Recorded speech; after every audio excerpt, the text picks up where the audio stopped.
Nihanyang, hello, I am the Dark Fae and welcome back to Danganronpa Trigger Happy Havoc. I, can never leave off and not play the class trial after the investigation, so... This one's a lot tougher this time, which I am actually very happy about. Everyone had heard Monokuma's proclamation and they were gathered by the red door. And as soon as we were all there... Monokuma appears! 2 of them? He's multiplied? Wrong. Not multiplication. It just looks that way because of an illusion. I'm moving so fast it only looks like I've multiplied. Can you guys tell which one is the real Monokuma? Whew. Can we just get on the elevator already? Boy, tough crowd. You're not playing along. Stop talking. We're not here to play with you. Okay. Oh, he sounded so disappointed. Okay, fine. Hey! And if everyone's here and ready to go, please board the pain train or elevator. I'll see you guys down there. Let's go. Okay then, shall we? Please! Hold on, I'm not mentally prepared yet. I wonder if he ever found anything. You'll never be mentally prepared. You can't run away anymore, hero. You're gonna pay for your sins. What the heck? I told you already I didn't do it, for serious. That reminds me, did you ever find the other costume? Or the note? Well, no, but...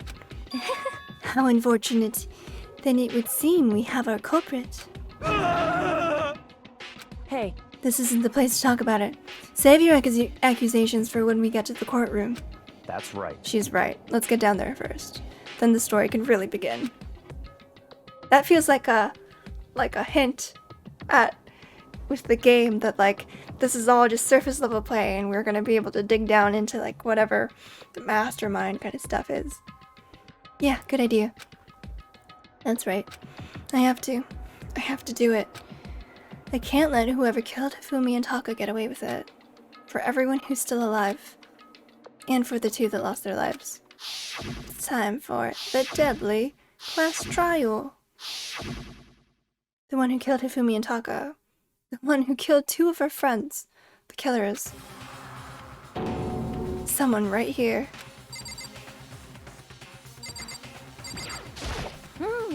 Yes. Come on, Big Mac, let's do it. Okay, let's just go. Took one last deep breath and exhaled slowly. I began to walk towards the elevator. Once everyone is aboard,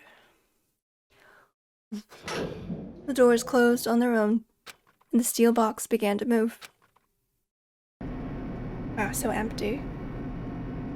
I really like Kyoko's hair color, in the scenes, because it's slightly different. It's more pink and violet, lilac colored.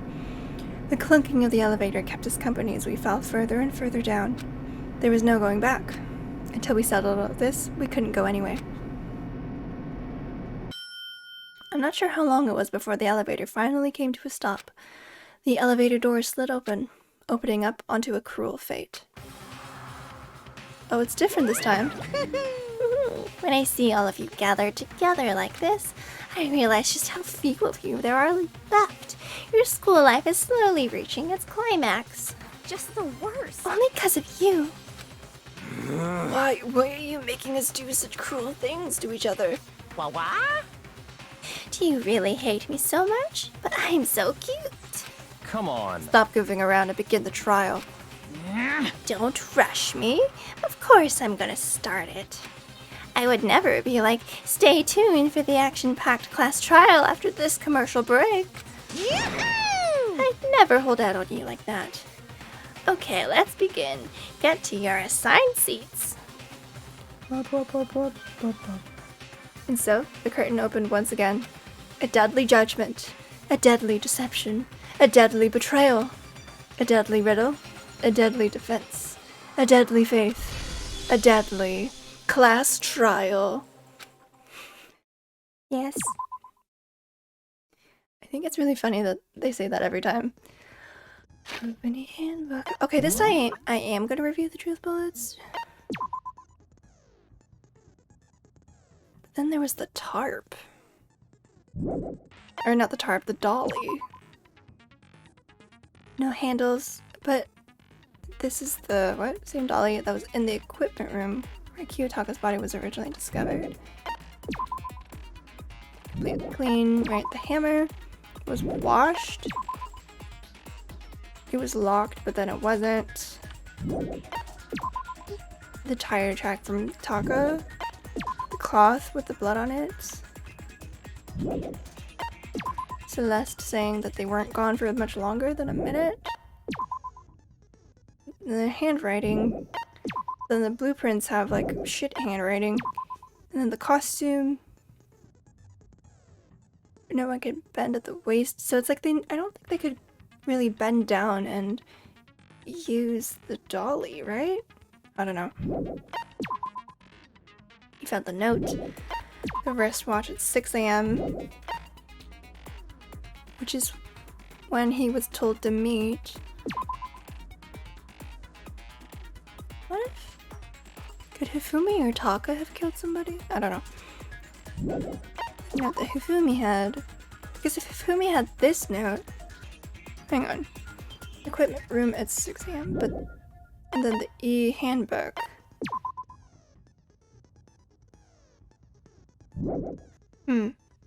Okay, well... let's look at our skills, because we have some skills. Menacing focus. Increase the gauge by 5. Okay, what else do I have? Neural liberation. Focus gauge decreases more slowly. Melodious voice. Oh, I only got those 2. Okay. But hey, I can use them all, so that's cool. Let's begin. Let's begin with a basic explanation of the class. If you can figure out, We know then this. I'll punish everyone.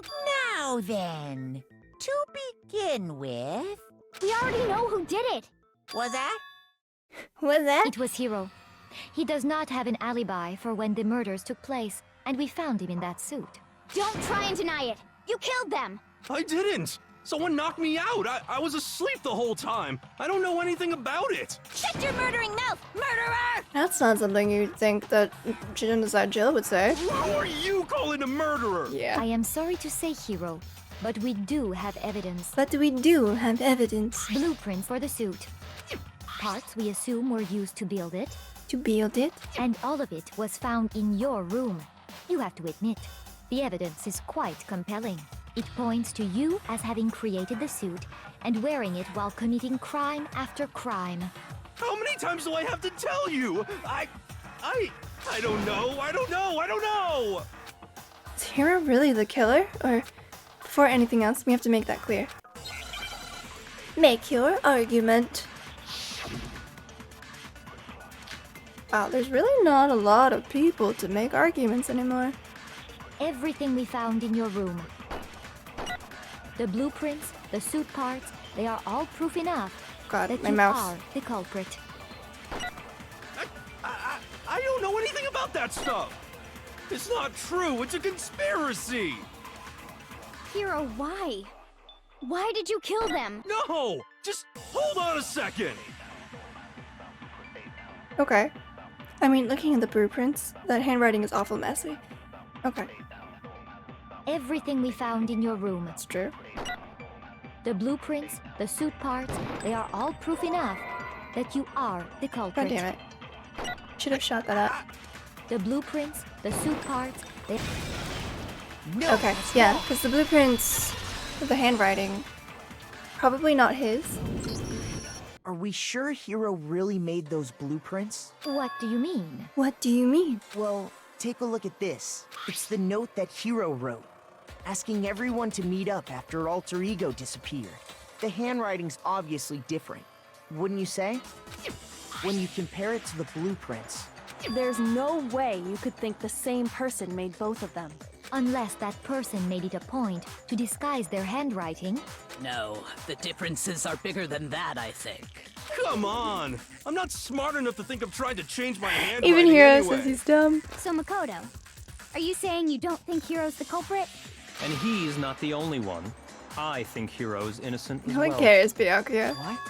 Then who was in that Robo-Justice suit? Is it like Hiro said? Was there really someone running around in a second suit? The suspicious individual hidden within the suit. Go ahead, Makoto. Tell them who it was. I don't know. And of course, he passes it off to me. So, who was in the Robo-Justice suit? The suspicious individual in question, the one that must have been in the suit. I got it! Other than Hiro, I can't think of anyone else it could have been. Yeah. Obviously, he was the one in that particular suit. And we never found any kind of second suit. Then there can be no doubt. Hiro is the prime suspect. That doesn't make any sense. You just said Hiro didn't do it. But someone's trying to frame Hiro. It makes perfect sense. Hiro was the suspicious individual in the suit, but he's not the culprit. So what you're saying is... That's right. The culprit in this case has nothing to do with being in the Robo-Justice suit. What? Now that's a bold assumption. And what reason do you have to make such a statement? You do have a reason, yes? Of course. But before we get to that, there's something else we need to clarify first. So let's get that out of the way. Okay. Hey, stop trying to boss us around. That's all Byakuya ever All does. things have a proper order. So what is it? What needs to be clarified? We must clarify the method of transportation for Taka's lifeless body. It would seem that his corpse was moved using certain particular items. Makoto, can you tell us what they were? I mean, yeah, the type of the thing. Why don't do the dolly first? I got it! There's still one more thing. I got it! They were a dolly and a tarp, right? What's with the attitude? So, let's see if I can explain. Taka's body disappeared from the equipment room. And then we rediscovered it in the repository. And when we found it for the second time, it was wrapped in a blue tarp, right? Mm-hmm. It was the same tarp that up until then was stored in the equipment room. So the killer must have seen it there and decided to use it when they moved Taka's body. That way, they wouldn't leave any bloodstains while they were moving it. Okay, that explains the tarp. And the dolly? Same thing. I'm sure the dolly was in the equipment room when we first found Taka's body there. But when the body disappeared, so did the dolly. But like, you wouldn't need to. You could use a tarp to drag a body. Later, when Taka's body reappeared in the repository, so did the dolly. In other words, you think they used the dolly to move the body. Am I right? But are you sure you are not mistaken? Huh? Are you absolutely positive the dolly was in the equipment room when we found Taka's body? That dolly was made specifically for moving large objects between the repository and the art room. It would be very strange indeed to discover it had made its way to the equipment room. Is it not possible that it was in the repository all along, and you simply didn't realize it? She's raised an objection. How do you respond? Jesus, what There is is this? no shame in being wrong. Nobody expects much from you anyway. We have all accepted the fact that you rarely understand what is going on around you. Damn, rude. But I'm the one who figured out the past 2 fucking cases. Wow, I've never had anyone sound so nice while being so mean. But maybe I can change your mind. If I can just explain to them why the dolly must have been moved from the equipment room to the repository. A new element? Another one? Let's talk about reloading. Starting with this next bullet time battle, we're going to add one more ingredient to the recipe. On the bottom of the screen, underneath the tempo marker, you'll see your ammo count. Up until now, there hasn't really been a limit on how you destroy your opponent's statements, but from now on, just locking on and pressing the left mouse button won't be enough to handle them. Now, it will cost you 1 bullet to destroy a single remark. Once you run out of bullets, you can't destroy any more statements no matter how locked on you are. However, you can reload by pressing the tab key. Just like locking on, you'll have to press the tab key in time with the tempo marker. Oh god. Basically, just remember that the tab key now has a function along with the right mouse and left mouse buttons. Why is it a bullet time right now, though? Like, I can't just present the tire tracks? You will automatically reload at the start of fever time, and your ammo will not decrease. I forgot how to do fever time. Space? Oh, but if your action difficulty set, okay. I don't remember some of the controls for bullet time battle. You have it wrong. I cannot agree. You are a fool. So pathetic. Lies will get you nowhere. Do your worst. Away with you. You miserable wretch. I cannot agree. You are a fool. Lies will get you nowhere. One reload. Do your worst, you miserable wretch. You have it wrong. I cannot agree. You are a fool. So pathetic. Lies will get you nowhere. Oh my gosh. Do your worst. Away with you. You miserable wretch. I cannot agree. This should prove it. Okay, I don't know what happened. Is Celeste the one who did it? She's making an awful lot of arguments. If you're asking for proof that the dolly moved, I have it right here. When I found the dolly in the repository, one of the wheels had a blood stain on it. There was a pool of blood in the equipment room with a tire mark in it that matched the dolly wheel's tread. The killer probably rolled the dolly through the blood on accident as they wheeled the body out of the room, and as the blood dried on the tire, they moved the body into the repository. So there's my proof that the dolly was used to move Taka's body. Jeez, does Celeste really hate me that much? Well, anyway, We're such friends. that was just something we had to get out of the way. Let's get back to the main subject. Okay. Yeah, the subject of how Robo-Justice didn't do it. Because if it's not a killer robot, then what kind of robot is it? I'm not sure that really matters. I'd be happy to explain why the occupant of the suit couldn't possibly be the killer. Okay. If you look back on how the body was transported, it will become immediately You obvious. can't bend at the waist. If I look at how the body was moved, it'll be clear why the person in the suit couldn't have done it. Oh, make your argument? Make your argument. Robo Justice costume. As we know, Taka was killed in the equipment room. Uh-huh. And from there, the body was moved to the repository, correct? Mm-hmm. Yeah, the culprit wrapped the body in the tarp, then loaded it onto the dolly and wheeled it off, right? I think it's this Now, one. keep in mind that the dolly doesn't have a handle. Mm-hmm. Well, yeah, but even without a handle, all you'd have to do is bend over. That one. No, that's wrong. Mouse is incredibly slow. You're absolutely right that you could push a dolly without a handle if you stoop down low. But if you were wearing that suit, do you think you could actually get into a position like that? Note to self, if I ever cosplay something with armor, make sure that I can bend at the waist. Okay. What do you mean? Think back to what you said when we were all checking out the suit together. Remember?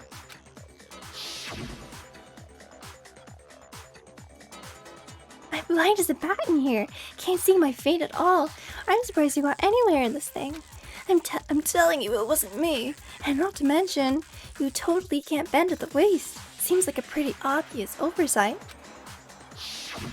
When you're in that suit, not only can you not see your feet, but you can't even bend at the waist. Am I right about that?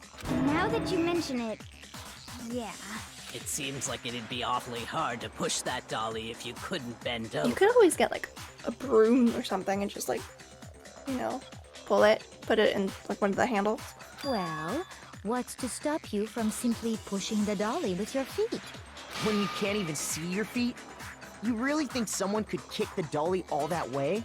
Yeah, it'd be totally impossible. Not that I can say for sure myself.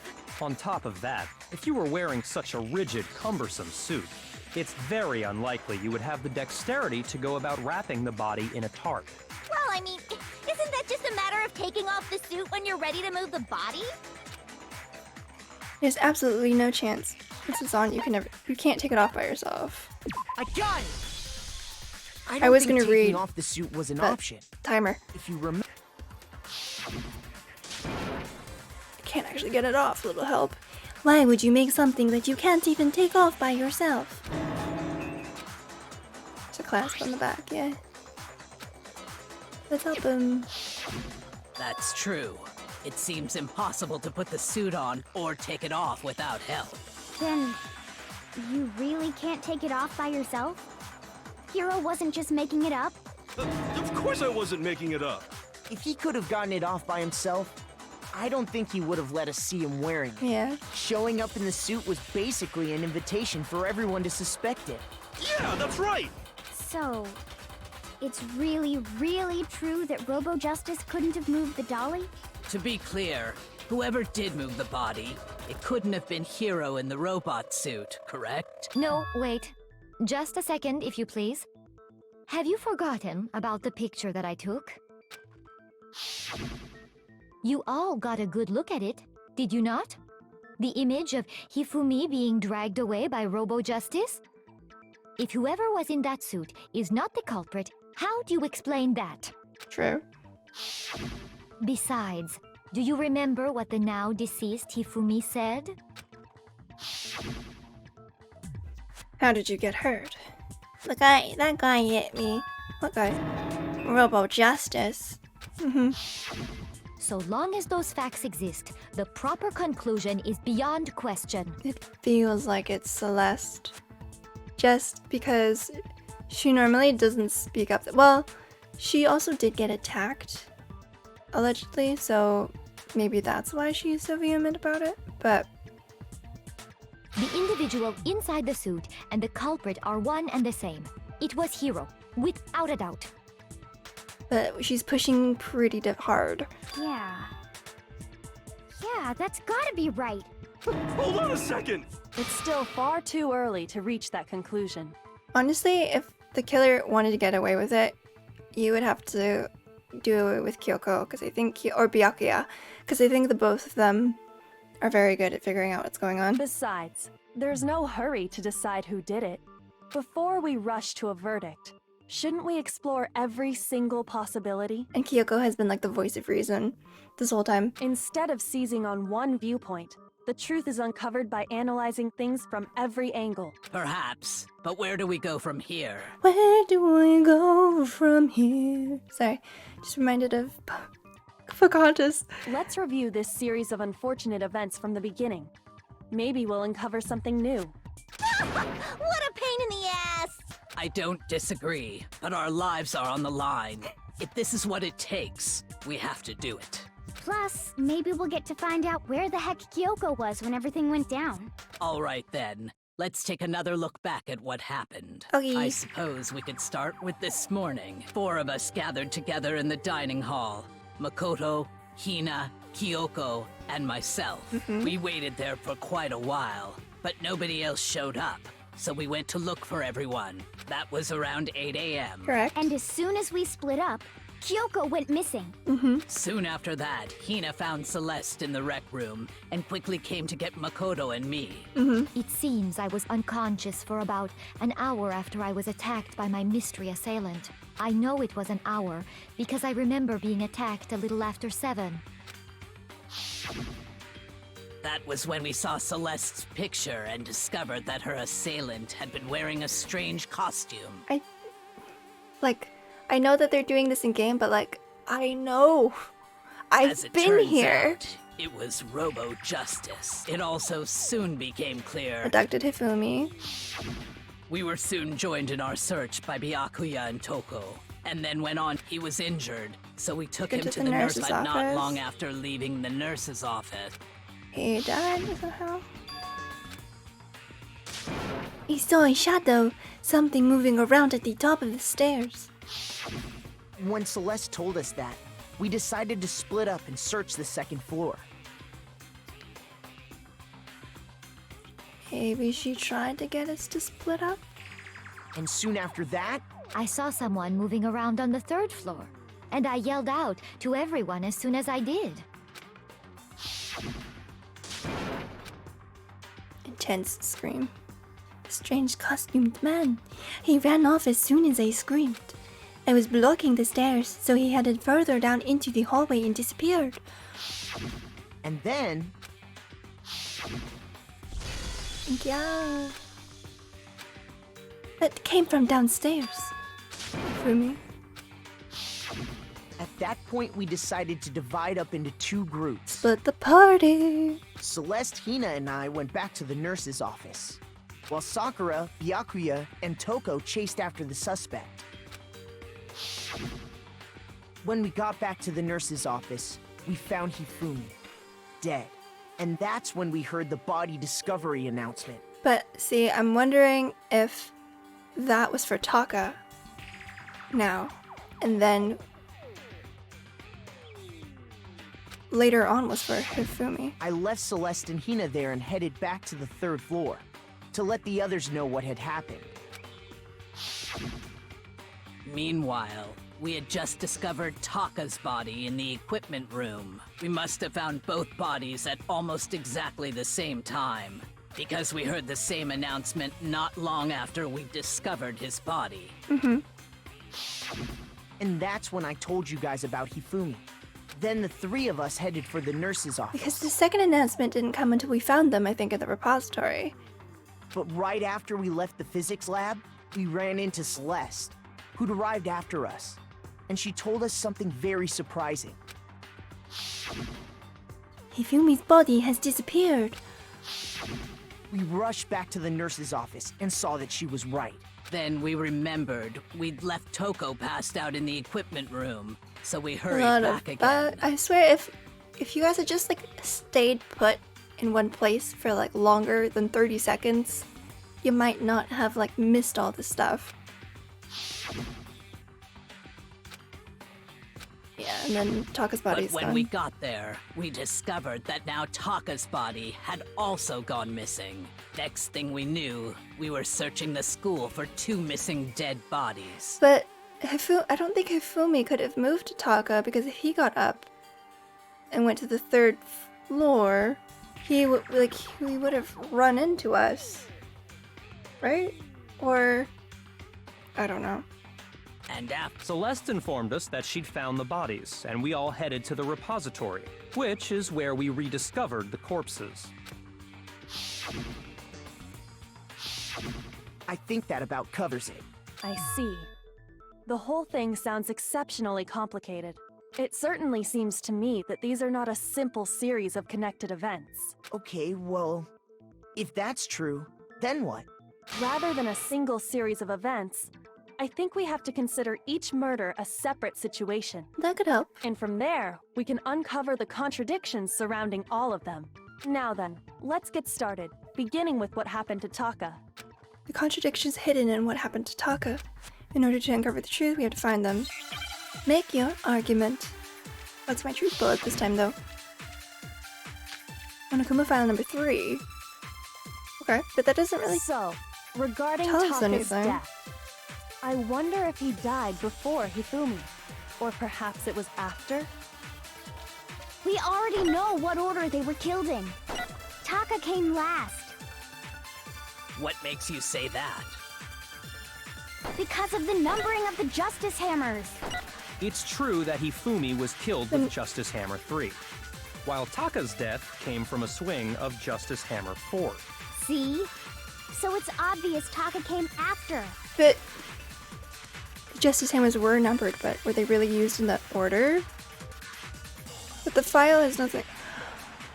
Wait, there's a thing, right, where you can use make a new truth bullet. Truth bullet flashback. If you target a weak spot and hold down left mouse, you can use that weak spot as a temporary truth. Okay. So the order. So, regarding Taka's death, I wonder if he, or perhaps it was. We already know what order they were killed in. Taka came last What makes you say that? because of the numbering of the Justice Hammer.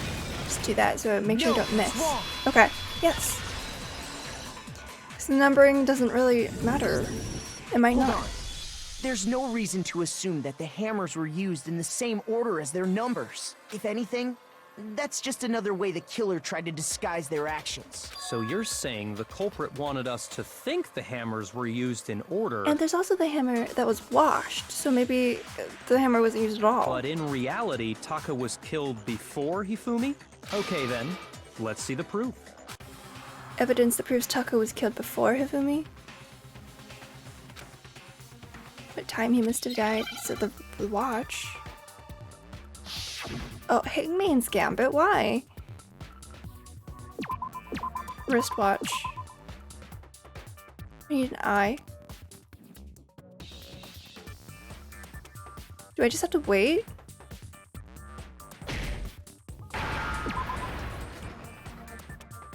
It's not letting me click. What? I lost control of my mouse for a second.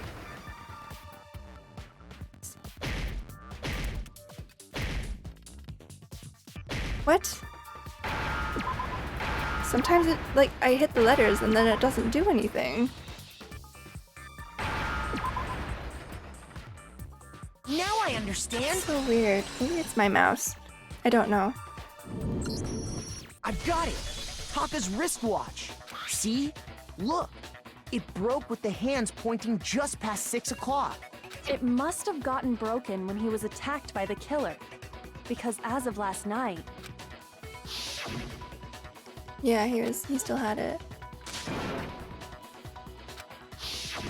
so if it wasn't broken after 6 last night, then he must have been attacked around 6 this morning. And that would be his official time of death. But if that's true, then he was killed well before Hifumi. And well before Celeste was attacked. And before Celeste was attacked this morning, which happened around 7. That's right. Taka was killed before any of the other incidents took place. That simple fact slipped past all of I us. wonder how, though. How did they get... Well, if they give him a note and he also went to go meet somebody in the rec We room? made the wrong assumption about the order of events, all because of those justice hammers. That's exactly why the culprit wrote the numbers on each hammer and had them increase in size. That way, when we saw how they were used in each incident, we'd easily make that wrong assumption. Now, if Taka was killed around 6, then everyone's alibis for That's his true. murder go out the window. Because when he was killed, we hadn't met up in the dining hall yet. I was still asleep. That may be true in the case of Taka's murder, But- but all of our alibis still hold true for Hifumi's death. That's right. With him, at least, we're all safe.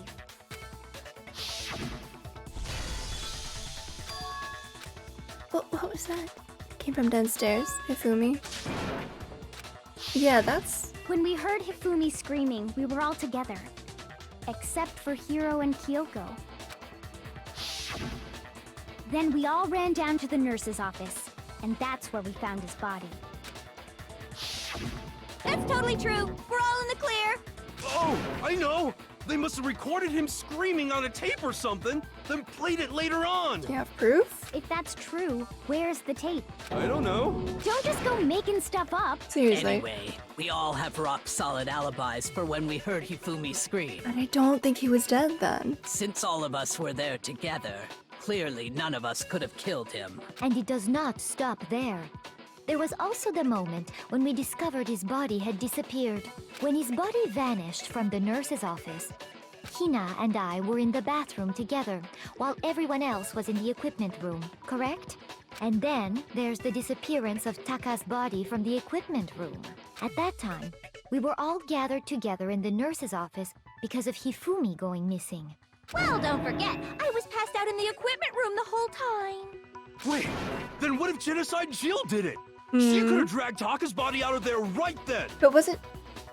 Even if she could pull that off, there's no way she could have done the same with Hifumi's body.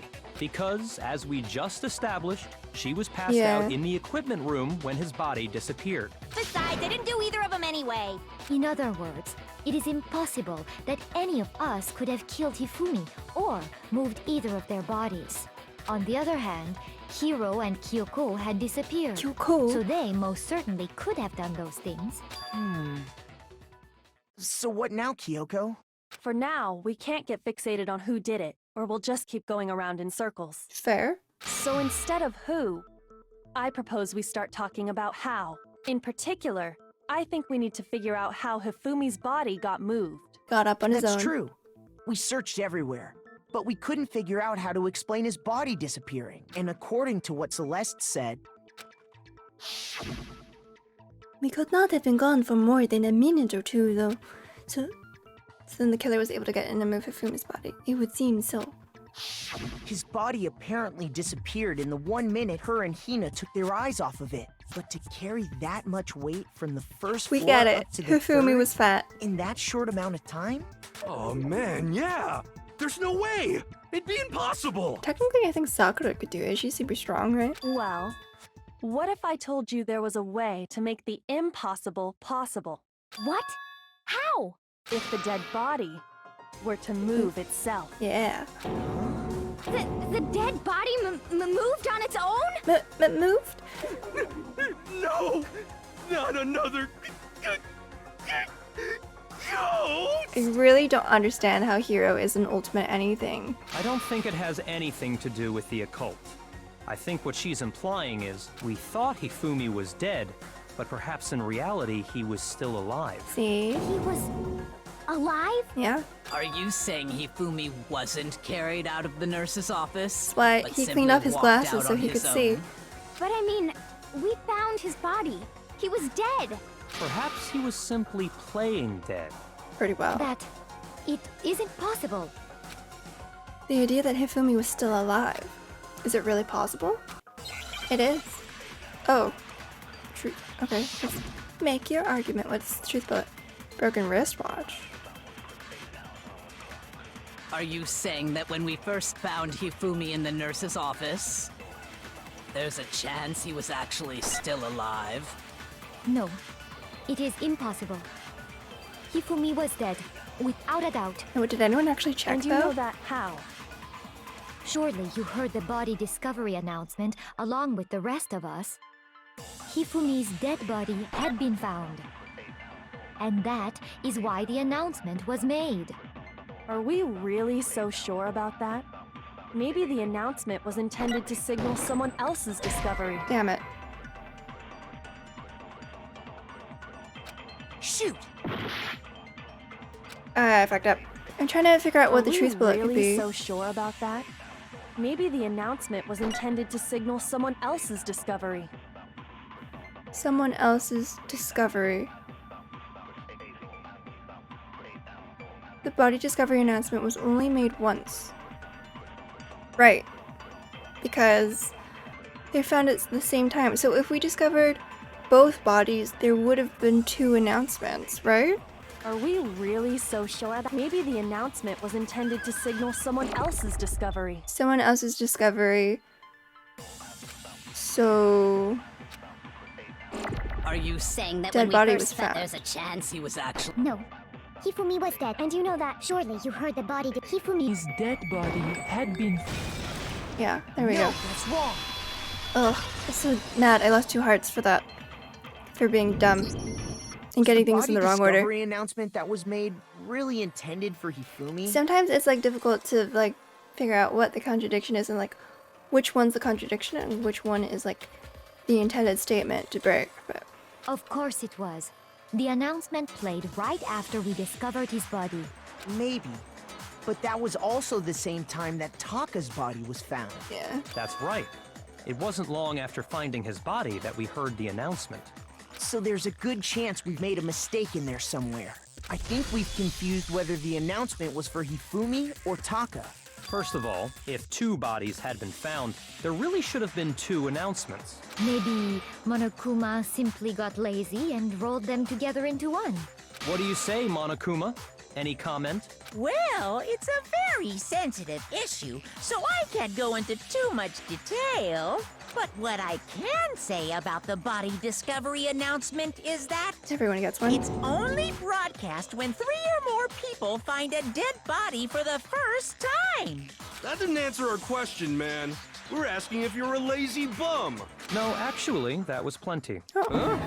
He said it's only broadcast when a body is discovered for the first time. Which means, even if we find the same body again later, he won't make the announcement again.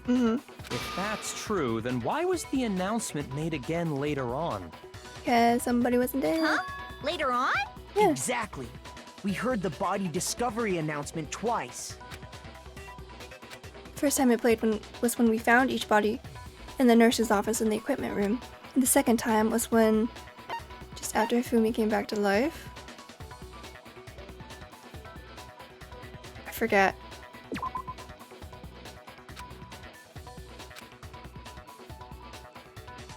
The last Shoot!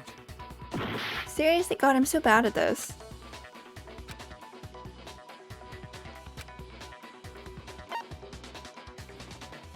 I got it! Both bodies were We rediscovered. heard it a second time in the repository, when we rediscovered the two bodies. That's right.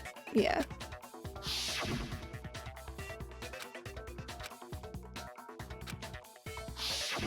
It didn't seem weird at the time, but it contradicts what Monokuma just told us, doesn't it? Unless he wasn't dead the first time. Exactly.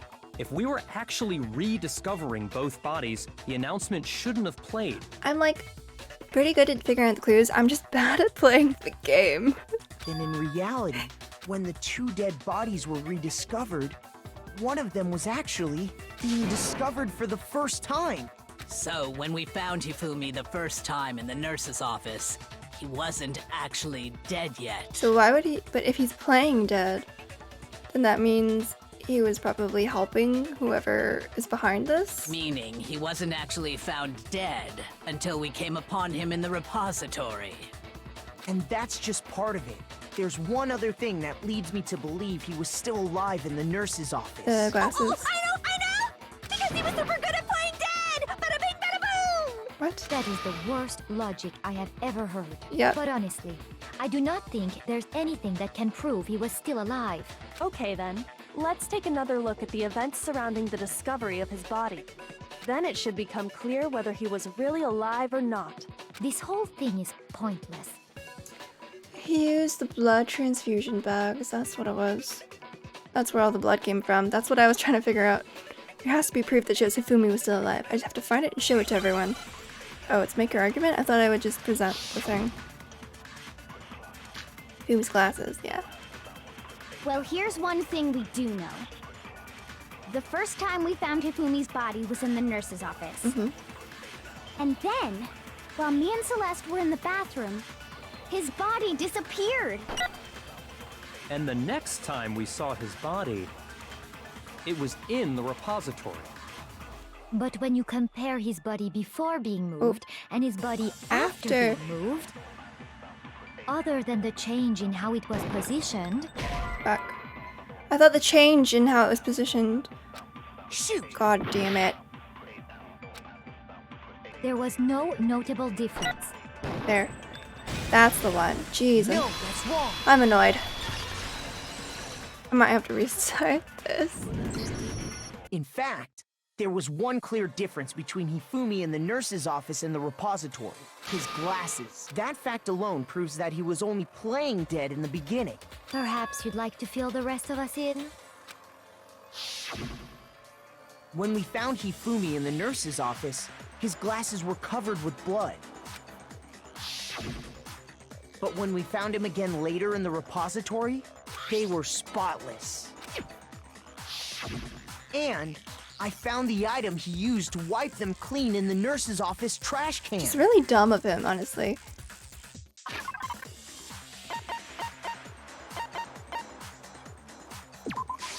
I got it! It was a glasses cleaning cloth featuring a certain cartoon mascot. One look at the bloodstain on the cloth should make things clear. Pretty This obvious. piece It's of cloth Hifumi's. was used to wipe Hifumi's glasses clean. And the mascot on the cloth is the same one that's on the digital camera, right? Oh. And whose digital camera was it? Hifumi's, of course. The character was Princess Tiggles. From Demon Angel Pretty Pudgy Princess, I think. I highly doubt anyone but Hifumi would have brought something like this to school. Fair. I see your point. And the only people here who wear glasses are... I wouldn't be caught dead using a tacky piece of garbage like that. A few tissues is all I need to keep my glasses clean. Then there's no question. It belonged to Hifumi. So what you're saying is... I don't have time What for exactly? Hiro. What I'm saying is, the blood on his glasses was wiped away using his own glasses cleaning cloth. Even if that is true, it does not mean he wiped the blood off himself. But who would benefit from a clean pair of glasses other than the glasses owner? That's a good point. Yeah. Then it must have been him, right? So let's assume that Hifumi was still alive in the nurse's office. He pretends to be dead. Then when he's alone, he wipes his glasses clean so he can see. Then he stands up and walks out on his own 2 feet. And with that, the impossible task of moving his copious corpse becomes possible, wouldn't you say? But then, if he was just pretending to be dead, what was with all that blood? Was it paint or something? The fridge in the nurse's office contains packs of blood for emergencies. He probably used one of those. He figured if he was gonna play dead, he should go all out, so he just dumped it everywhere. But he got crazy with it and had to wipe his glasses off when he was done. God, what an idiot! And if Hifumi was still alive at that point, the disappearance of Taka's body is easily explained. It should be perfectly obvious who must have moved Taka's corpse. Hifumi. I got it! It Oh, could I got it only hard have been back. Hifumi. While we were all gathered in the nurse's office, he went to the How did he equipment room and avoid took Taka's us? body. That also explains how the door to the repository got locked. The door was locked? Well, after the bodies disappeared, we all went looking for them, right? So me and Sakura headed for the repository. But when we got there, the door was locked. And the repository door can only be locked from the inside, which means when Hina and Sakura got to the repository, someone was already inside. And it could only have been Hifumi, who just finished stashing Taka's body there. And we never saw anyone come out because he just unlocked the door and then played dead. But see, he wasn't dead yet. So he must have unlocked the door and then someone went to kill him?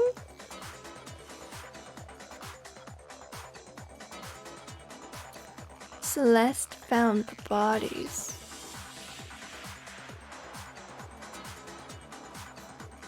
He convinced us all he was dead, and when he saw his chance, he dragged Taka's body to the repository. So, Hifumi wasn't just another victim in this case. He was one of the assailants. Yeah. But that means he took part in the murders. I just can't believe it. If you're having trouble, would you like me to show you one more piece of evidence? Hey, she's smiling. There's Uh-oh. more? Oh, absolutely. The single biggest fact pointing to his involvement has yet to be revealed. You know what I'm talking about, right, Makoto? The item he took off of Taka's lifeless body? The note?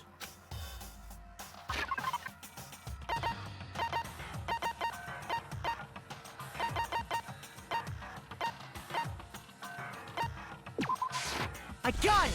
Oh, I got a heart back. Woo. You're Half a talking heart about back. the note Hifumi had hidden away, aren't you? Hidden note? That's right. We found it stuffed in his pants. What? In his I love how everyone's like, it's in his pants. pants? Yes, his pants. Okay, well, forget about the pants for now. Take a look at what the note says. Found a hole, yeah, Monokuma can't find out. Meet in the equipment room at 6 a.m. That's the note I was telling you about. The one that told me where to go. Huh? Wait, this one's a little different. In my note it said, Monokuma can't find out, so don't tell anyone else for now. Let's meet in the rec room at 1 a.m. I see. Then this note isn't the same one Hiro got. If Hero's telling the truth. Not the same? God damn it, In Hero. other words, the killer got in touch with another person besides Hiro. And that person could only have been... Hifumi's pants. got it! I love that that's an answer. That's right! Taka! The killer used this note to draw out Taka and murder him. Hello? Over here! Objection! Objection! This isn't Phoenix Wright, but it kind of is. I don't really understand what's what's going on, but Hifumi had that letter, right? So whoever wrote it wasn't drawing out TikTok, they were drawing out Huffy! Just to be clear, TikTok. TikTok And is Huffy. Taka and Huffy is Hifumi, right? Ugh! Yes! Why must you ruin it every time? Why is her tongue so long? Man, Genocide Jack is seriously scary, but still, I can't let her get to me. Oh, argument time? So it's gonna be the ripped part in the hand, right? Broken. Oh. None of these seem applicable. Huffy had the note, right? Then the person it was intended for Must have been must Huffy. have been Huffy! But remember what the note said. What time did it say to meet? 6 a.m., I believe. The time doesn't matter! The note has nothing to do with TikTok!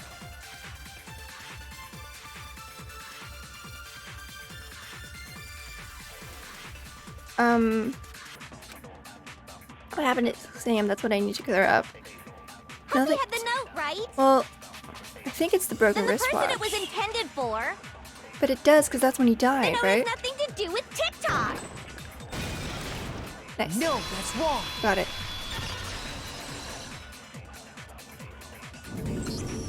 No, there absolutely is a connection. What the hell are you talking about? The note said to meet at 6 a.m., which is the same time Taka was murdered. We've already proven that using his wristwatch. And we also know he's like super punctual. But there's more. Look where the note says to meet. The equipment room, right? Which is where Taka was killed. I see. So, Taka was murdered at both the time and place written in the note.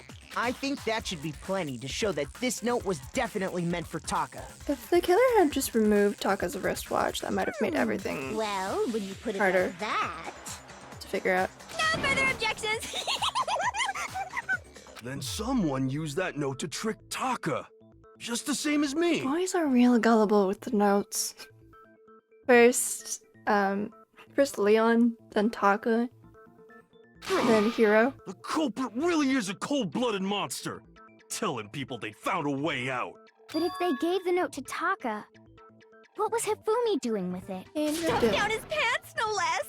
Most likely, Hifumi stole it off Taka's corpse after he died. Huh? He stole it? Where's your proof? Go ahead, show us. I have it. Byakuya, calm down. There. I got it! Oh, 4 When I hearts. searched Taka's body, I saw that his lifeless hand was gripping a small scrap of paper. If I'm right about this, the sheet of paper this piece came from is... I knew it! Yep. It fits perfectly with the note we found hidden on Hifumi. Then Taka's scrap and Hifumi's note. Yup, they're from the same piece of paper. Hifumi had the note meant for Taka, while Taka's corpse still grasped a small piece of that note. There's only one way to explain it. Taka died clutching the note. Hifumi tried to free the note from his death grip, Did it set in that quickly? leaving behind only one small scrap. Did I get all that right? Maybe he did it later. That means Hifumi knew the note was important. Exactly. Which proves that he was an accomplice in the murder. Whoa. Yeah. After seeing all this, Hifumi was super involved in this whole thing for sure. In fact, he was behind the whole thing. In fact, he's still alive! Nope. Nope. Sorry, no. Nope. When we found him in the repository, Hifumi was truly and completely dead. The second body Dead. discovery announcement proves that. So then, Who killed who Hifumi? killed Hifumi? I think it was Celeste. Whoever did is the mastermind, the true killer. I don't want it to be Celeste, though. She's so He cool. was killed in the repository. So he must have been killed not long after transporting Taka's body. So, he must have been killed after Taka's body vanished, but before we found both bodies in the repository. Celeste, this is why you don't self-report. Because I'm pretty sure nobody was able to get into the repository until she found the bodies because it was locked when we checked before. During that time, we'd all split up and were searching for Taka's missing body. In other words, during that time, none of us have alibis. Hina and Sakura do. Wait, but me and Sakura were together. Stop trying to steal the spotlight, you stupid walrus! Walrus? Who are you calling a walrus?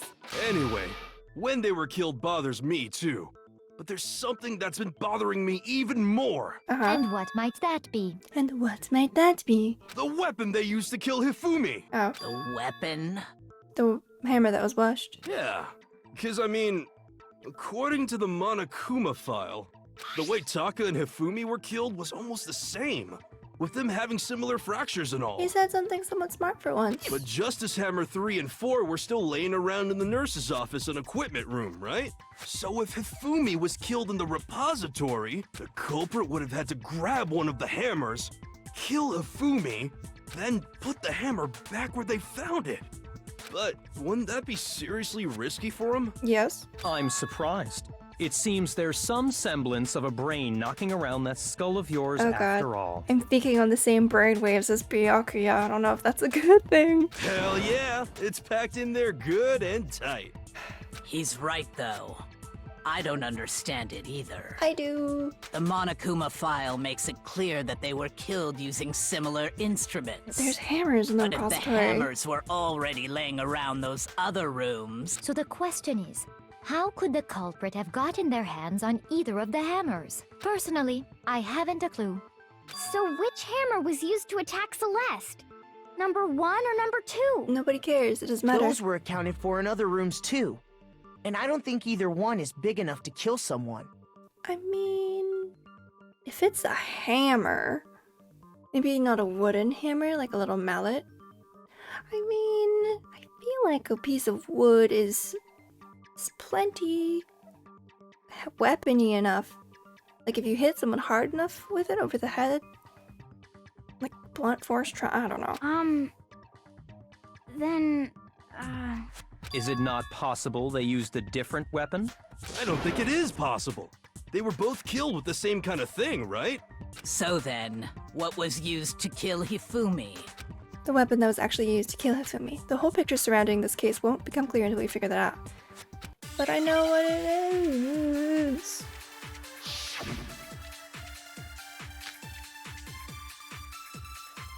What was used to kill Hifumi? Can I just click? Was it Justice Hammer 3? I feel like it's that, but I just want to Maybe see. Justice Hammer 4?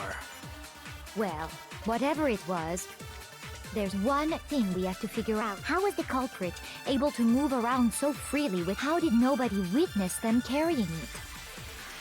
Sounds like a Justice Hammer 5 is about to make its appearance! I mean, kind of. Check out murdergear.com/hammertime for more info! God, Well, she's so one annoying. thing seems pretty clear. The murder weapon had to be one of the Justice Hammers! Nope. No, that's wrong. I'm glad I caught it. The murder weapon wasn't a justice hammer at all. No, it was something completely different. But, seriously? A different weapon? Specifically, a hammer from the repository. The killer could have easily used that to kill Hifumi. Now, all the hammers in the repository were covered in flecks of grit and debris. But for some reason, one of them had been scrubbed clean. huh? And the reason it had been scrubbed clean was most likely because it was used to commit murder. If the hammer got covered in Hifumi's blood, of course they'd have to clean it off. I'd also like to point out that the repository has all kinds of hammers. Big ones, small ones, and even some flat mallet-like ones. I think whoever made the Justice Hammers used those as a basis for their design. Could have taken the hammers too and just painted them. If that's true, that would explain the Monokuma file's note about the wounds being similar. So Hifumi moved Taka's body to the repository, where someone then used a hammer to kill him. And whoever did that is the true killer. The one Hifumi was working with. And the one who betrayed him. Well, yeah, because no witnesses, right? Hold on a moment. I still think it's strange to assume someone was working together with him. The way the graduation rule works, there is no benefit to helping someone else carry out a murder. Also So true. the idea that anyone would work together like that is simply ludicrous. We talked about this, did we not? We did talk about how there wouldn't be any reason for anyone to work together. At least, that's what we thought at first, but...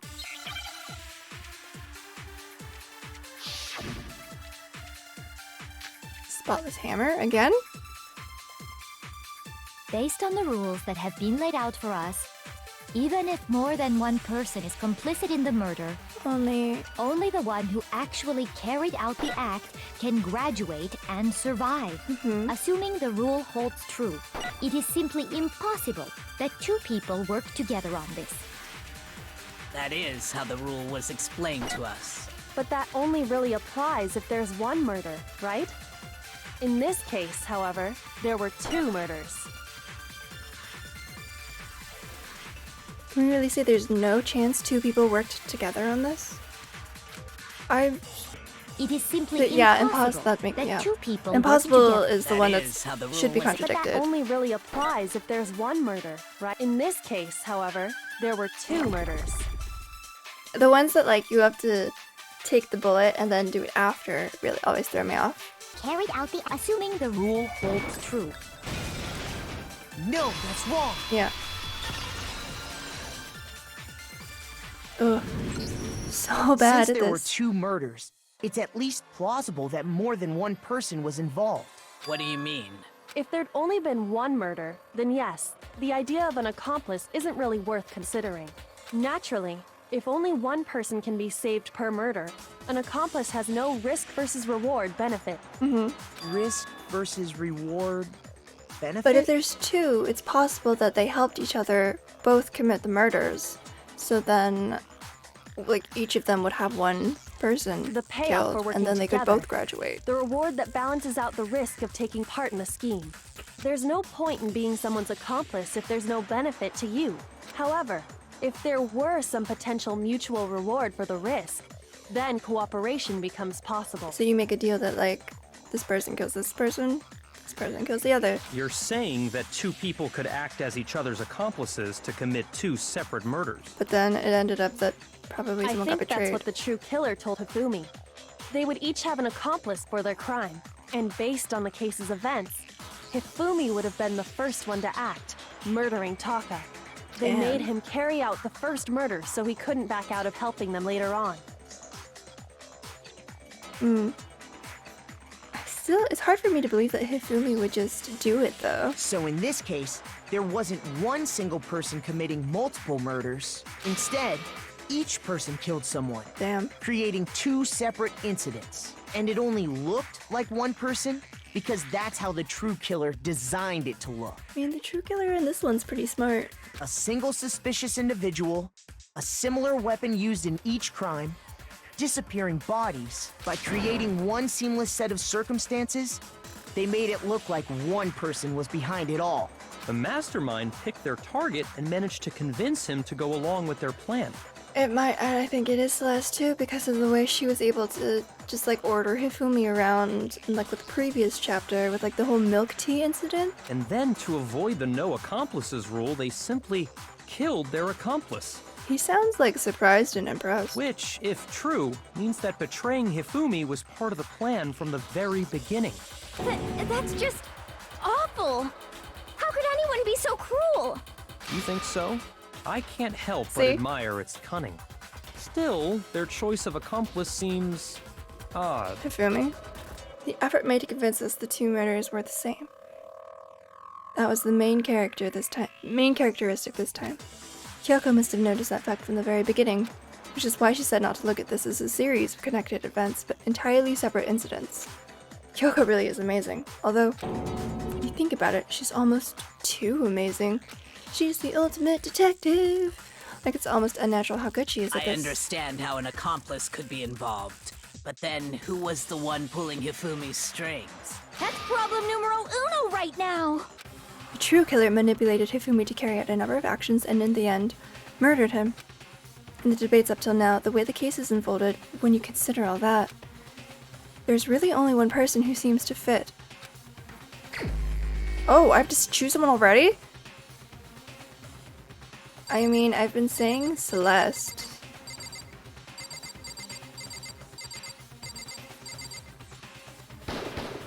Here's my answer. It was Celeste. But am I solving the case right now? Ah, so I'm the suspicious individual now, am I? I really do hate this kind of joke. A joke? I wonder. So what you are saying, then, is that I specifically chose to work together with Hifumi. The idea that I would choose to spend any amount of time interacting with him, that I would go within 10 feet of that shit for brains, that lazy, worthless, goddamn idiot! Oh, there goes her voice, her accent. Pardonnez-moi. Pardonnez-moi. Just to be clear, there is evidence to support it. Is that so? It is. Throughout the investigation, there was certain behavior that was common only to the two of you. Considering what we've learned so far, it only further proves that the two of you were working together.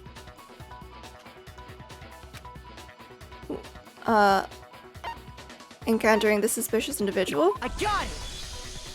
The Sorry. behavior they had No in time to read the common has question to out do with loud. the suspicious individual in the suit, doesn't it? The only ones who ever actually saw Robo-Justice firsthand were Celeste and Hifumi. Shush. The adults are talking now. Sorry. Don't take that. God damn it, Makoto. As he said, only Celeste and Hifumi ever laid eyes on the costumed individual. I guess Byakuya didn't want his thunder stolen. If we accept that Hifumi was one of the culprits, we can't help but suspect what Celeste has said as well. Are you saying everything they told us was a lie? I mean, kinda, yeah. After taking Hifumi to the nurse's office, we all began our search for this individual, correct? And not too long after that, do you remember what Celeste said? I saw a shadow. I saw a shadow! Something moving around at the top of the stairs. We headed to the second floor specifically because of what she claimed to have seen. Next, to draw us all to the physics lab up on the third floor, She let out a blood-curdling scream. and when we'd all come to see what was wrong, what was it she said? What's wrong? I saw him, the strange costumed man. He ran off as soon as I screamed. I was blocking the stairs, so he headed further down into the hallway and disappeared. Once she'd done her job of getting us all up to the physics lab, it was time for her partner to get to work.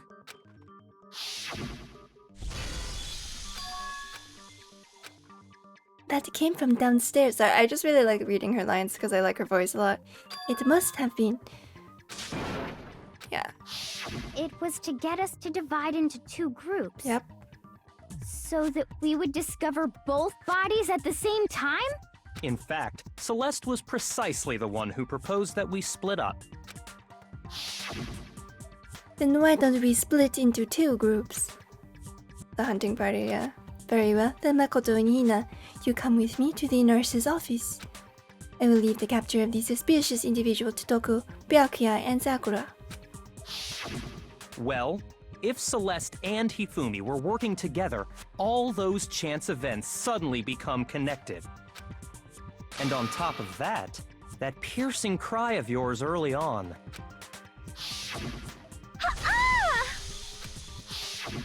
That was to signal Hifumi, wasn't it? It was your way of telling him, we're on the third floor, everything's going according to plan. Why else would you let out a scream that could have carried across the sea?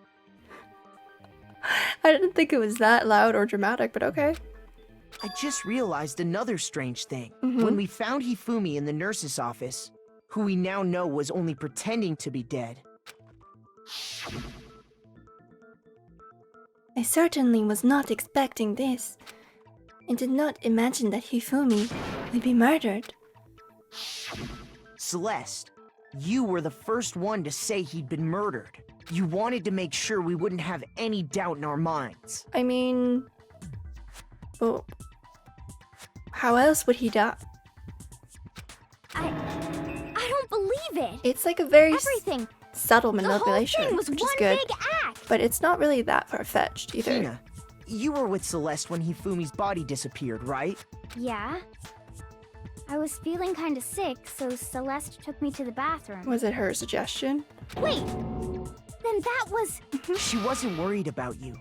She just saw a chance to help Hifumi sneak out of the nurse's office. Each piece isn't much by itself, but start putting them together and the picture gets very ugly indeed.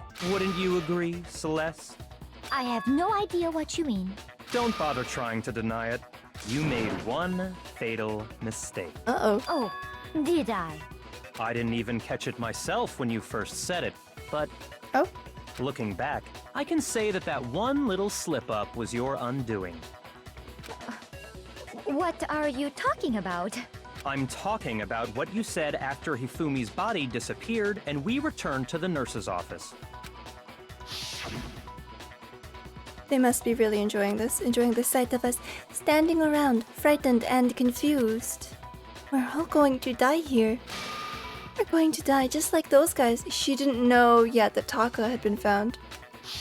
I remember her saying that too, but I think don't the- understand what's so strange The about timeline for this one's really difficult. Then pay attention. Sakura, Toko, and I were first to discover Yeah. Taka's body in the equipment room.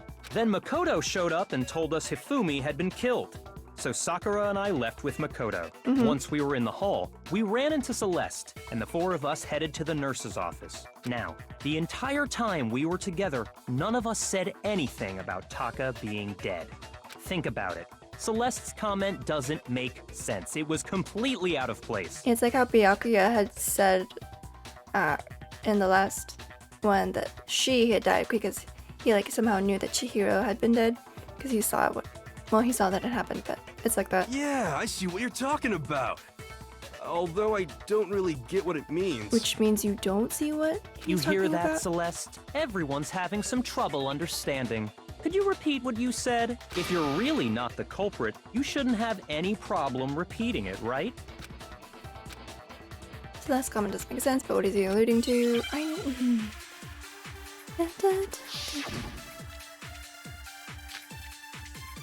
File number 3? That doesn't have anything to do All with... I said was... They must really be enjoying this. Enjoying the sight of us standing around, frightened and confused. They must be positively elated. Positive. We are all going to die here. We are going to die, just like those guys died. And that is all I said. And that's all it takes to finish this. It's obvious, isn't it? What was so strange about Celeste's comment? What?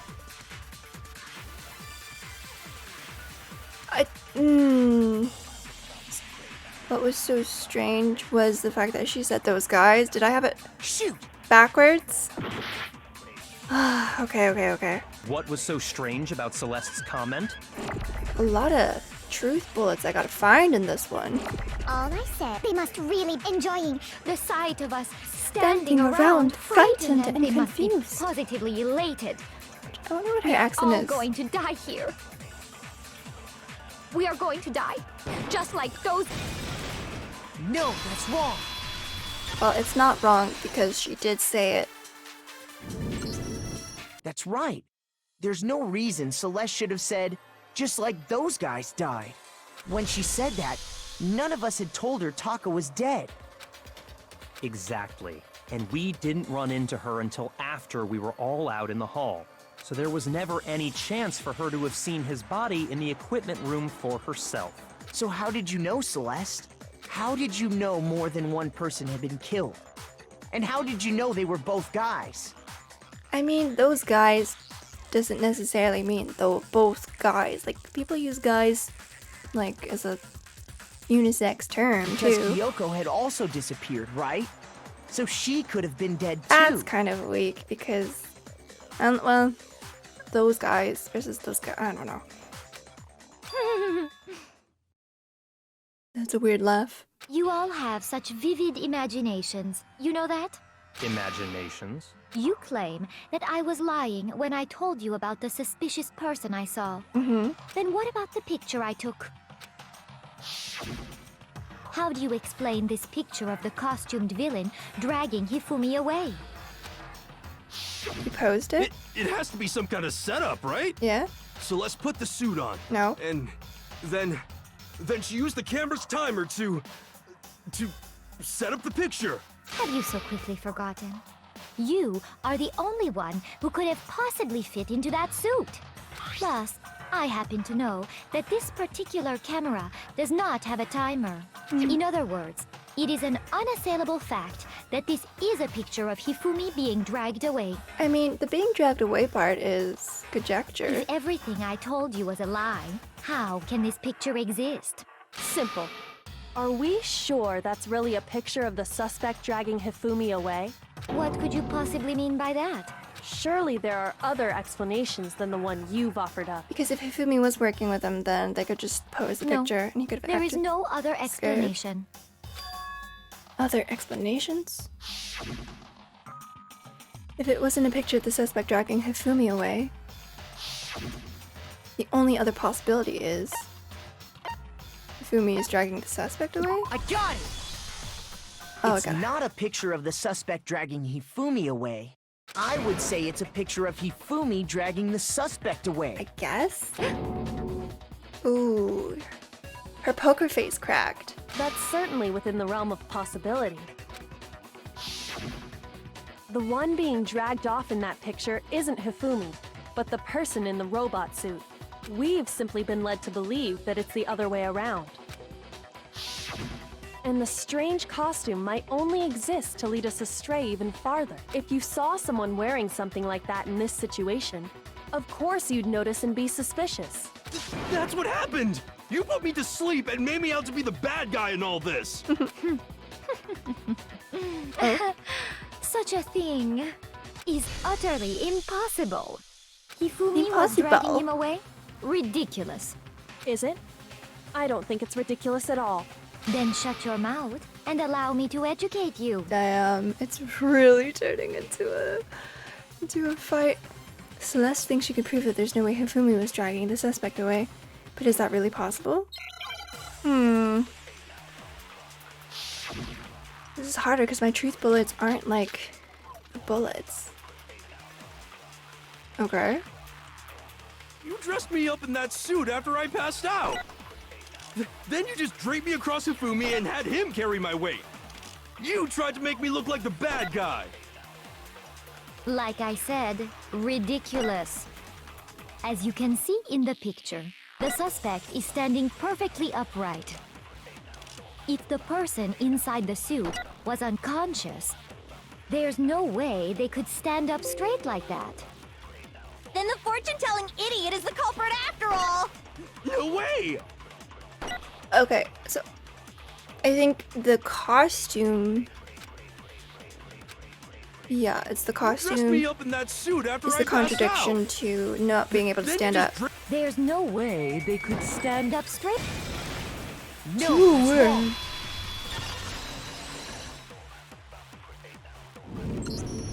No. Even if the person inside the suit were unconscious, they could still stand up like that. Because that This is a long Robo-Justice one. suit had a certain characteristic. That we've already gone over. Totally can't bend at the waist. Seems like a pretty obvious oversight. That's right! They totally made a mistake when they made it, so it couldn't bend at the waist. I'm not so sure that was a mistake. I think the suit was designed from the beginning to be used the way it was. So Hifumi probably designed it. Oh, she hasn't made that face before. I still really want one of her rings, like the whole finger claw rings. Celeste and Hifumi took the suit they'd specially designed and stuffed Hiro into it. That's how they were able to fake that whole thing. The point of it all was to make us believe whoever was in the suit was to blame. This was a pretty complex plan, though. Like props. Well then, I suppose this is checkmate. Checkmate?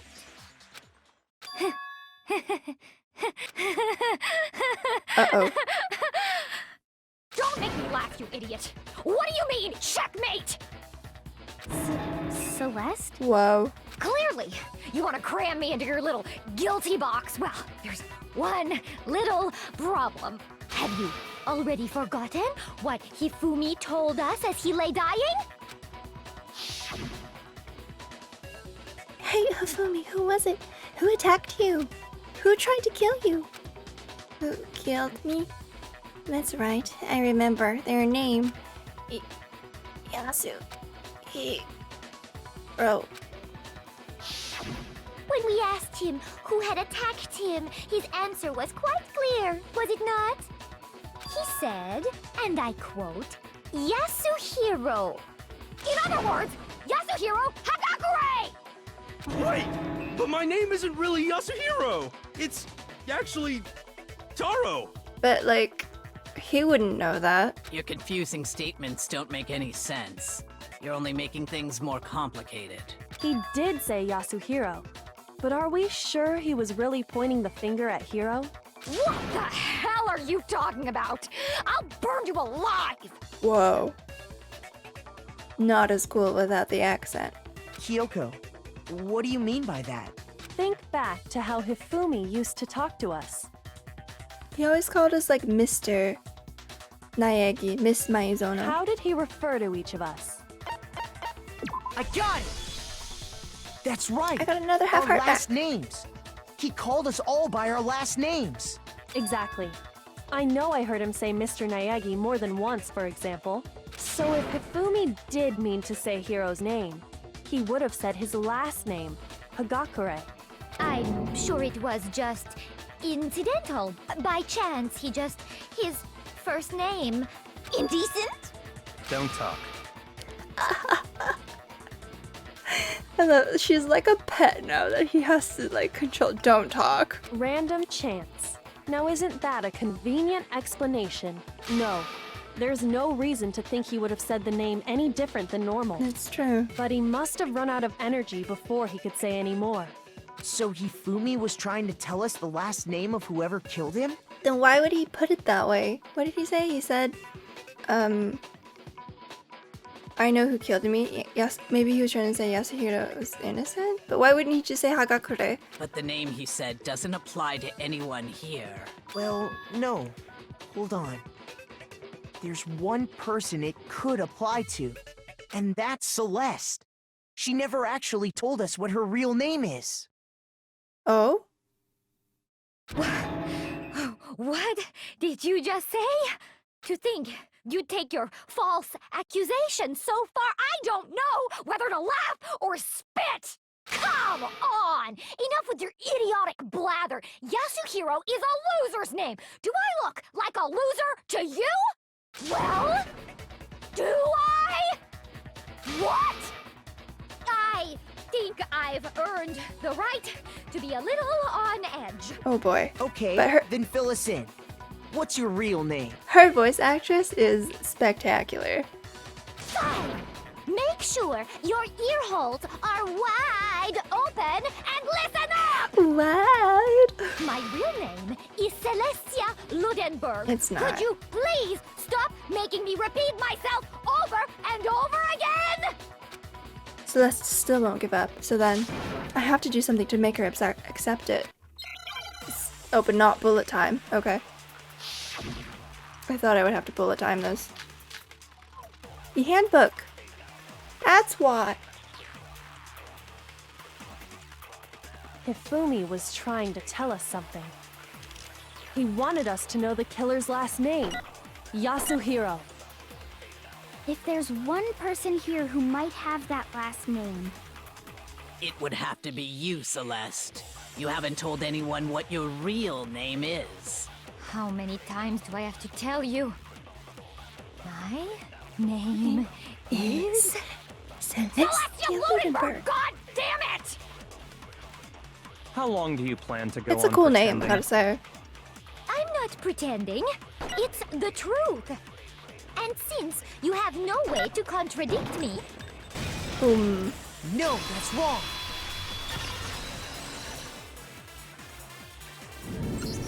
Does that mean That's it. Kyoko The handbook. knew all of this before going in? what? Anytime you turn your handbook on, It shows the owner's name when it boots up, right? Monokuma told us all about it before. Yep. This handbook is absolutely vital to a healthy school life, so don't lose it. When you start it up, it will display your name. Always make sure you have the right one.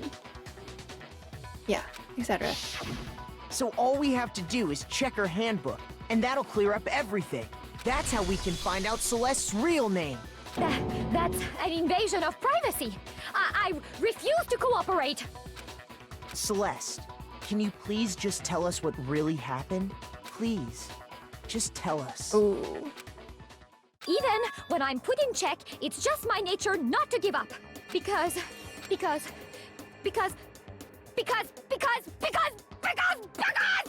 until the game's over, you never know what might happen. Fine then. Let me settle it. Ooh. Let me go over the case again, from the beginning.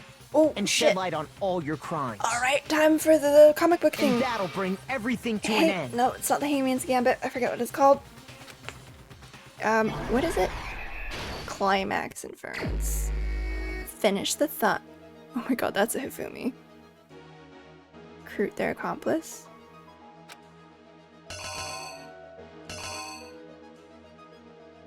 I mean,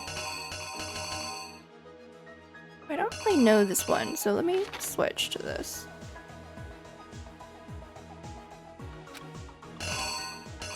To the which room? To the rec room. Hang on a sec. Because the rec, it's so hard when there's two. The rec room and the equipment room. Rec room was Yasuhiro. At 1 a.m.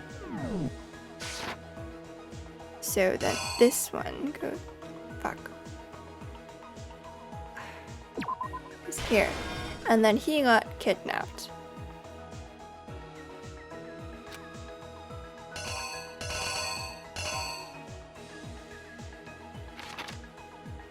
So this would be like, oh. So it would just be Hiro there? Yeah, okay.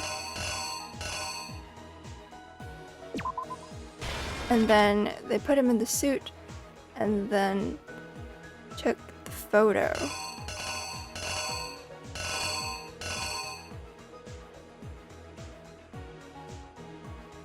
Right?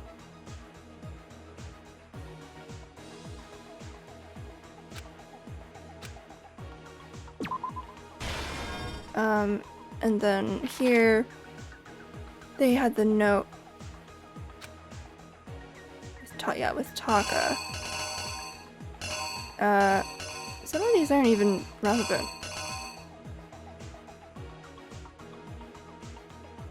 So this, and then he got hit with the hammer. And then he, let's get Taka, what number was it? It was 3, right? Because 4 was used on Hifumi's. And then she showed us the picture, we went to the thing, and to fake the evidence of a in the library? Oh, right, because he, that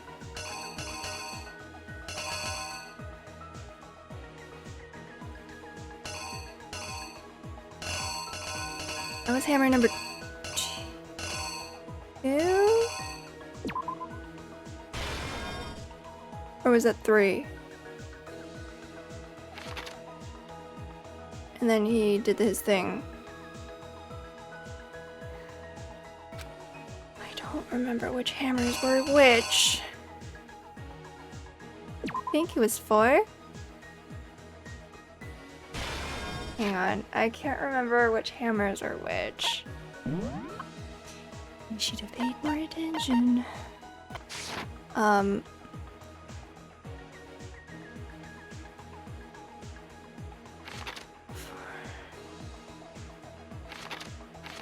No, two, because first one was in the rec room where Celeste was attacked. The second one was when Hifumi pretended to have been bonked on the head.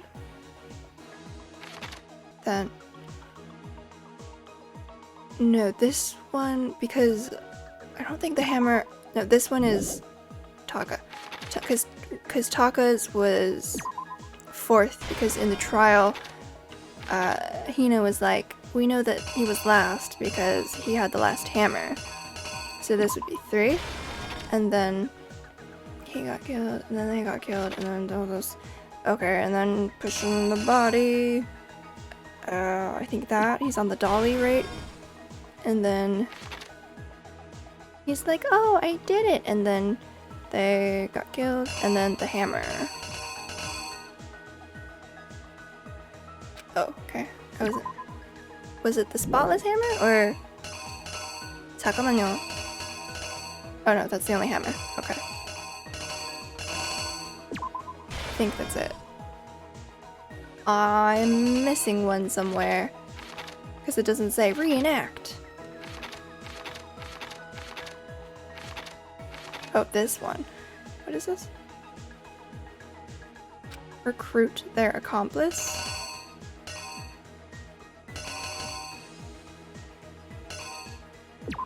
Is it just that one? That's a phase. I mean, the backpack doesn't make sense to me. This is from Leon's thing, and then Chips. Let's try it. The killer is you! Before anything, the killer persuaded someone to help carry out the murder. And that person was... Hifumi. With an accomplice, the killer was able to execute a number of otherwise impossible schemes.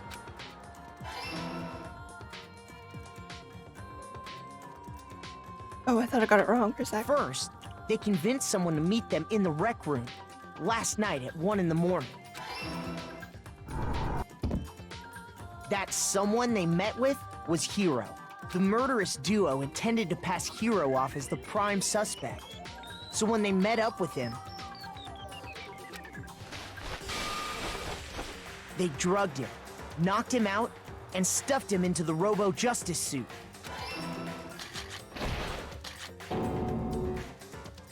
Next, Hifumi positioned himself to make it look like Robo-Justice was attacking him, while the killer used a digital camera to take pictures of the assault. They did all this just to create evidence that would put the suspicion on Hiro. But like, when they were done with him, they shoved him, still unconscious, into the pool room locker. I feel like this is like definitely not enough to like frame Hiro, because like if he's been unconscious the whole time in a locker, like how could he possibly have done it? And then finally, at 6 a.m., they moved into the murder phase of their plan. They called Taka to the equipment room.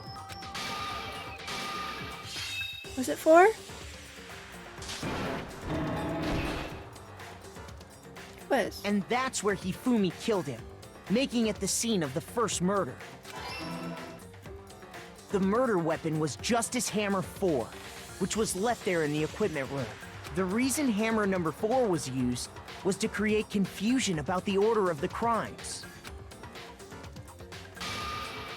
So, next they falsified 2 more assault incidents. For these attacks, the killers pretended to be the victims, to solidify Robo-Justice as the suspect. The first fake incident was the attack in the rec room. There, the killers wanted us to see Justice Hammer 1, and the Robo-Justice pictures they'd taken.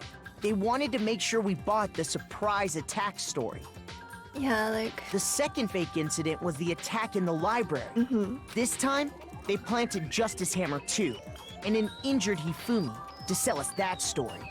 With these 2 incidents, the killers were able to create a certain preconception in our minds that the suspect was increasing the size of the hammers and attacking people in order as they did. Yeah. We fell right into their trap and started looking for the suspect based on that. But yeah, in the end, this was just plan didn't make a lot of sense. While we did that, we left Hifumi alone in the nurse's office. This was exactly what Hifumi was hoping for. He took a blood packet from the refrigerator and Justice Hammer 3 and turned the room into a crime scene in which he himself had apparently been brutally murdered. Where was he hiding the hammer?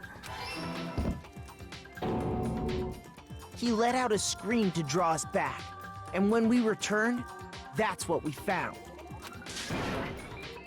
Meanwhile, the other group that had been out searching found Taka's body at the same time. So when we heard the body discovery announcement, we naturally assumed it was for Hifumi. But then wouldn't these three assume that it was for Taka? I don't know. We left the nurse's office, and Hifumi once again took advantage of the situation. He simply got up and made his escape. When we learned his body had disappeared, we all rushed back to the nurse's office. And once again, Hifumi had the chance he was waiting for. This time, he snuck into the equipment room. Sorry. He wrapped Taka's body in a tarp and used the dolly to move it all the way down to the repository. That explains how each of the bodies disappeared. But even Hifumi didn't know what the true killer had in mind for their final act. Ooh. Dun dun dun. Their plan all along was to kill Hifumi and get rid of the one person who could betray them. But like Hiro could also kind of like fuck things up, right? Just by giving the account that he was unconscious and like couldn't get out of the suit and had the note, or had a note, received a note. And they did it using an ordinary, everyday hammer from the repository. That should cover everything that happened in this case. And the villain behind it all is... But I liked Celeste. I don't get to do her voice anymore. Why the flowers? What? What is happening? What? This is new. Celeste! Sorry, you lose. That's the line you come at. Sorry, you lose. Okay. I lost? Oh, well, she is big about not losing, huh? I lost? When was the last time I was forced to utter such words? They hang heavy around my neck. Not as heavy as whatever punishment you're gonna receive. Then you admit it? You're the killer? Listen to you, trying to take charge, as if you're my private instructor. I, Celestia Ludenberg. Actually, no. Taiko Yasuhiro is fine. Oh. Taiko? So, you finally accepted it. I'm the kind of person, once I've lost, I don't like things to drag on. Oh, she sounds so different. Interesting. Oh, shit.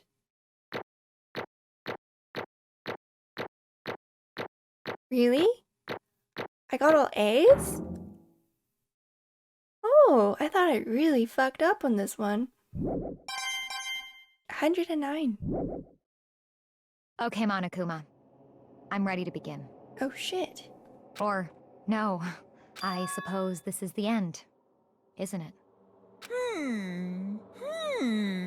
It is indeed the moment we've all been waiting for. Time to vote. Okay? Okay. If you would, please locate your lever and cast your vote. And when the votes are tallied, who will become the blackened? I'm sad. I'm also annoyed that he's floating slightly in his chair still. Will you make the right choice or the dreadfully wrong? We got it, Monokuma.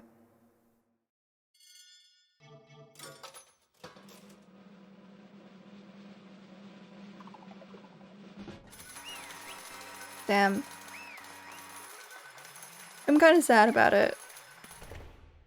She was my favorite character. What? It's basically a formality at this point, but once again, you're totally correct. The blackened this time, the true killer who devised the whole stinking scheme was...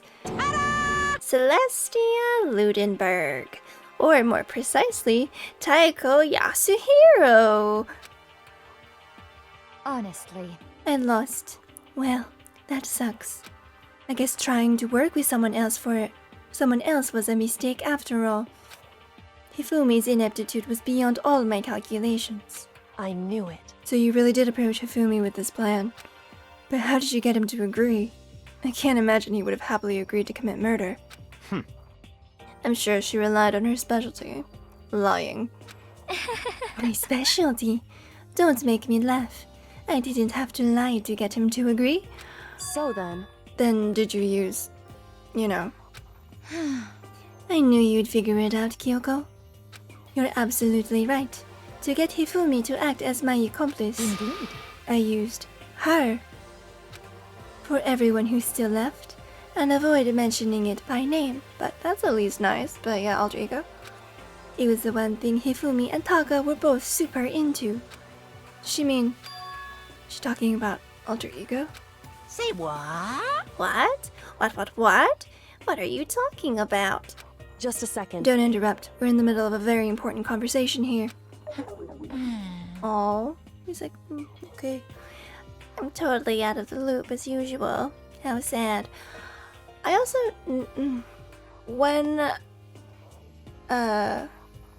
when Leon was first executed, there's like a moment in the cinematic where it's showing like everyone's like reaction faces and everyone's like super shocked and like freaked out. But Monokuma is in that, and like his white bear side is like also equally freaked out and like sweaty. And I just thought that was weird. So sometimes like when Monokuma has moments like this, I'm wondering if like he also has two halves to himself. In other words... Then you're the one that stole it, Indeed. That's right. I see. and you used it to drag Hifumi into the plan you'd come up with. Right again. Last night, after we had our meeting about how it disappeared, I paid Hifumi a little visit. What are you doing here? Actually, Actually, I was hoping I could talk to you. Alone. It is about what was stolen. I know who did it. What? Blup blup blup blup. are you okay with this? It was Taka. He stole it. Oh, that's clever.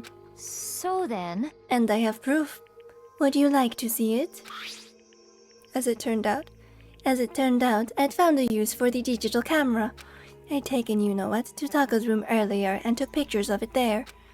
I deleted the picture as soon as I'd shown it to Hifumi, of course. Damnation! So it was him. But how did he do it? She was supposed to yell if either of us got close to her. You are correct. Which is why Taka forced me to steal it. Say what? as for me, Please forgive me. He threatened me. Oh, He did? as for me, He came to my room last night unannounced, and then... It's hard for me to even say. He abused me. what? Blip, blip, blip, blip. And he took pictures. He said if I did not do as he asked, he would show them to everyone. So I had no choice. Damnation! That's a crime. An absolute crime. I knew he'd gone a little crazy, but Say what? I never imagined he would go that far. It was amazing how completely he bought it. I can't express how enjoyable that was. I'm about to say something I've never said before in my life. Completely unforgivable! I'm gonna kill him. I'm gonna fucking kill him. most unfortunate. Wait, please. If you go now, you will be playing right into his hands. Huh? Actually, Taka is planning to use her to escape. And he has made you his target. What? Escape? You don't mean... Taka is going to try to kill you. indeed. And also he can keep her to himself. That bastard. This is Completely unforgivable! Bastard, bastard, bastard, bastard! Honestly. Can we allow him to continue with these barbaric acts? Absolutely not. How could I? She... I swear, I will save her! I have to save her! Isn't she still a he? Because she here? Anyways. Actually, Then, would you like to join with me? It just so happens I have come up with a plan. Huh? I have devised a way to reclaim what he has stolen and escape this dreadful school. And with that, it is complete. Huh? What are you talking about? Oh, nothing. Hifumi agreed without a second thought. The effect that item had on him was remarkable. The power of love, even a love as twisted as that, can still drive people mad, it would seem. You disgust me. I see. I have another question for you. Was that strange costume Hifumi's creation? indeed. Yeah, it was a real pain in the butt, too. All I asked him to do was make something to hide the face and general body size. I had no idea he'd make something like that. But it's my fault for picking him in the first place. But So, why'd you decide to make me the suspect? Because you're stupid. That's it? I wonder how it happened that he has like the same name. Or he chose like the same name. Let's see. And in that regard, I made the right choice. I'm so glad your stupidity surpassed my every expectation. Life must have been tough on your parents, though. I feel like I could cry. Yeah, she has like daggers for words. Well, But when you were explaining your plan to Hifumi, how did you explain the part about him playing dead? What she's asking is, what was Hifumi supposed to do after that, assuming you would actually let him live? Are you okay with this? That's simple. After he did his part and pretended to be dead, once someone showed up, I told him to say he'd been seriously wounded. He was on the verge of death, but he just barely held on. And he really believed that? Well, of course, that wasn't all there was to it. As I explained it to Hifumi, the plan was, while you were all questioning him about what had happened to him, I was going to murder someone else. At that point, Hifumi would have an alibi, so nobody could doubt him. I told him that, and he believed it. It all seems very straightforward. Stereotypical. Oh, I just matched the lie to the level of the opponent. In fact, Hifumi ate it up. He believed the lie wholeheartedly, right up until the moment of his death. so in the end, So you had planned to kill him all along. But of course.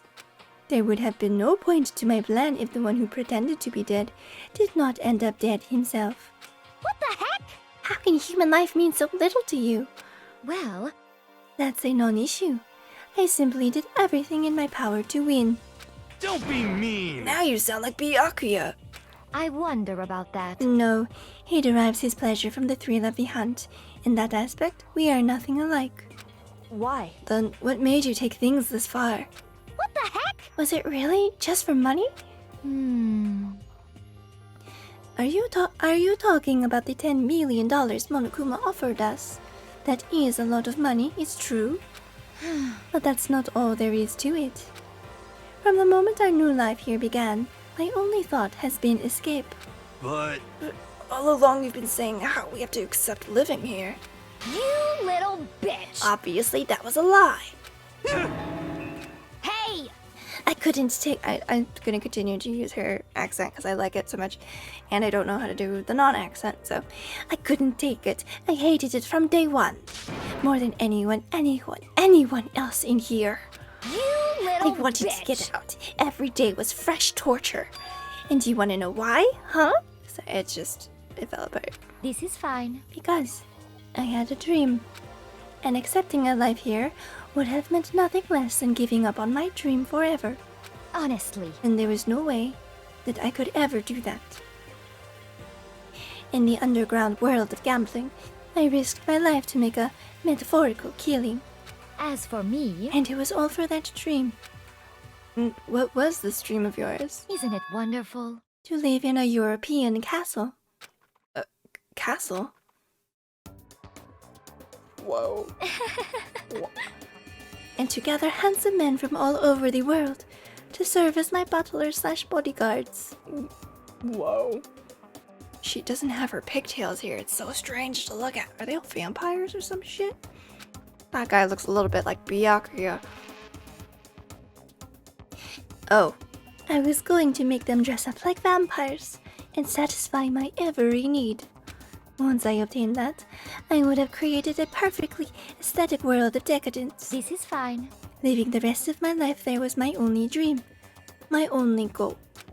That's what life is all about. That's it? Combined with my own winnings, Monokuma's $10 million would have made that dream a reality. I got right to the edge, but There is nothing to be done. unfortunately, my dream has been scattered to the wind. Still, I don't have any regrets. I pursued my dream to the very end, so why would I? Just the worst. You sound so passionate, but you were really able to kill your own friends for it? Oh, Are you asking me to feel guilty? That's a pointless endeavor. I think nothing of sacrificing others for my own ends. I feel nothing. do you understand? Do you understand? That's all there is to me. That's what makes me complete. Isn't it terrifying how different our values are? There's simply no room for understanding. What is this? That's what we should be saying. And plus, how can you be so calm? Don't you realize you're about to die? Why aren't you scared? My ability to lie is unrivaled, and I take pride in that. It's not just other people. I can even fool my own emotions. The conscious deceives the unconscious. That's why you're not scared? Yes, indeed. That's right. I don't fear death. Kill me however you like. But you know, if I could be reincarnated, if I had a choice, then Isn't it wonderful? I think I would like to come back as Marie Antoinette. Hey, You just get executed again. Celeste smiled then. And when she did, it looked to me like a poor effort to force it. She claimed she could fool her own feelings, but that statement itself must have been her final lie. And that weak, fake smile is what betrayed her. Thrills, chills, kills! You all done? Okay, then let's get rolling. The black and disturbed the peace and must pay the price. Now then, I've prepared a very special punishment. For her, the ultimate gambler. It's gonna be like some sort of Russian roulette thing, or like card slicing, or getting buried in chips. I don't know. Let's give it everything we've got. It's punishment time! Oh, here we go. I guess I'll let Kyoko hold on to this. Oh, what? This is Will it really give you the hope you're looking for? I can't say I ever saw it that way. Which is why... Actually, it's not important. Well then, take care, everyone. Oh. Perhaps we'll meet again. In another life. Other than her being my favorite character, I don't know what this one makes me really sad. I think just like the way that she is accepting the execution. Although Mondo kind of did too. But oh no. Celeste has been found guilty. Time for the punishment. Her eyes are so cool.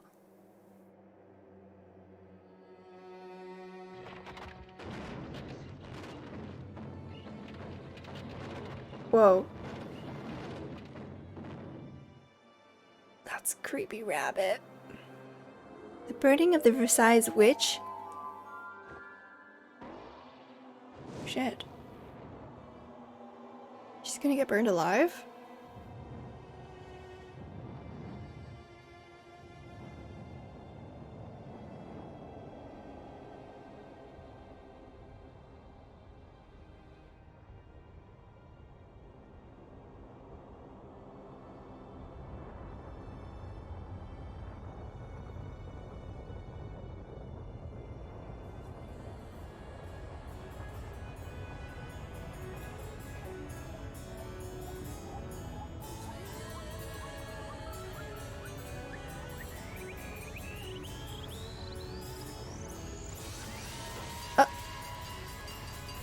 What?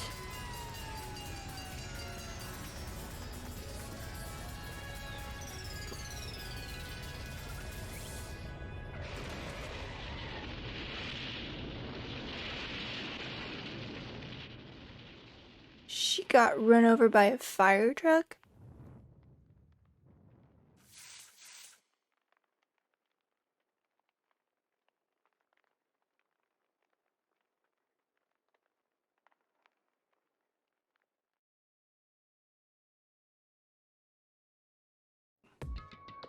That was not what I expected at all. It didn't seem very fitting. There's also no title. Oh no, there was the burning of the Versailles Witch. What? It's over. The third execution is over. Celeste's death is over. Celeste killed my friend, so I can't pity her, but I also can't deny that at one point I considered her a friend too. For him to come along and just... Isn't it just awful?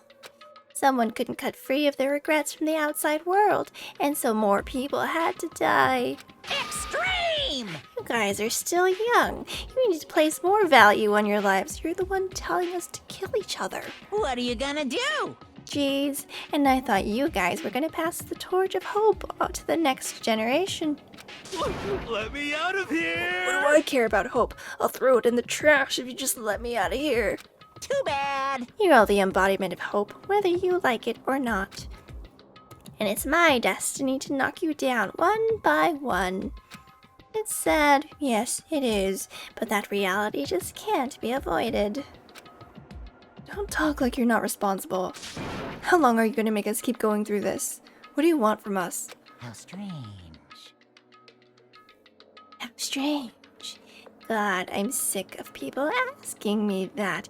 Give it a rest already.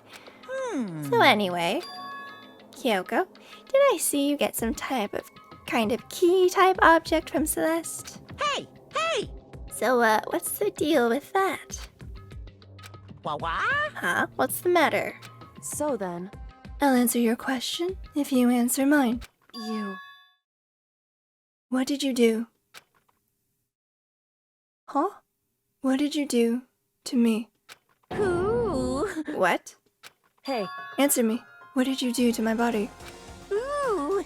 How exciting. Oh man, oh geez. Oh man, oh geez. What do you mean, what did I do? I have no idea. I don't know anything about it. What was that just now? The mastermind did something to Kyoko's body? What does that mean? Hello. Okay, things are getting kinda awkward. I think it's about time I got out of here. Well? Meanwhile, you guys can go on enjoying your school life. If you get lonely, give me a shout. Not that I'll do anything about it, of course. See ya later!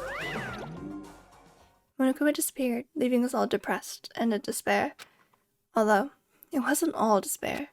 There was one small hope. The key. Hey, Kyoko.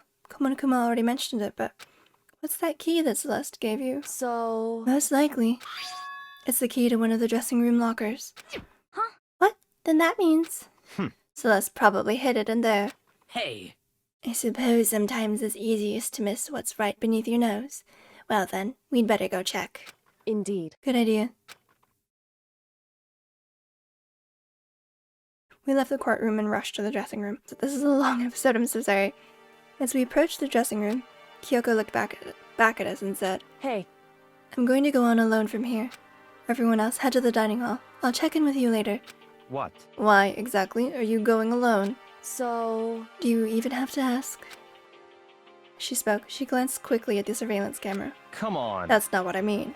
Why you? There's still the risk of a spy, you know? Then I'll go too. What? You? Please, let me go.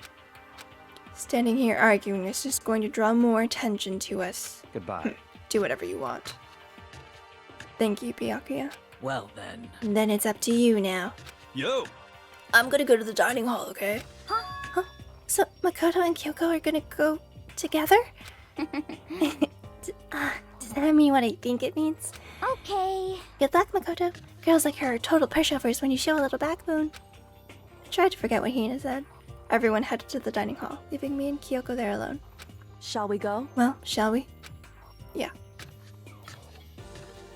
So then, We need to get into that locker. Kyoko took the key Celeste had given her and unlocked the locker. And as the locker swung open, we saw... You really came. Good morning. It's been a while, hasn't it? It's safe.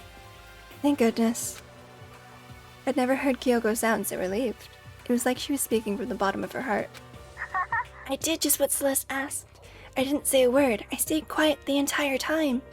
So, Oh, and I think I might be able to open the last set of files soon. Maybe as early as tomorrow. I'm doing my best, so please wait just a while longer.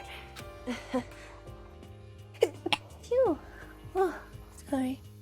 So, now we can officially say the case is closed. As far as this incident is concerned, sure. But can we take a second? Since we have this opportunity, I want you to be honest with me. Kyoko, please tell me. What are you trying to do all on your own here at the school? Is that why you wanted to come here with me? however, Regardless, that's not something you need to know right now. I don't need to know. That just makes me even more worried. what? Worried? Like what happened during the investigation this time. You disappeared and we didn't see you again. Without warning, without explanation. When you do that, Indeed. it's only natural that they think I'm the mastermind spy, right? And you too. No! I believe in you. What? You believe in me? Isn't it obvious? People believe in their friends, right? That's why I want you to tell me. And I want you to believe in me too. Because we're friends. I understand. It's true. Then maybe I can believe in you. Just a little bit more. Then, That's fine. fine, I'll tell you. I'll tell you why I've been disappearing and where I've been going. You see, what I heard from Kyoko then was, well, frankly, it kind of blew my mind. Right after I told Kyoko I believed in her, she told me a story that was, well, almost unbelievable. I decided I had to confirm what she told me with my own two eyes, so I waited for nighttime to come. And when it did, I went into action. Oh!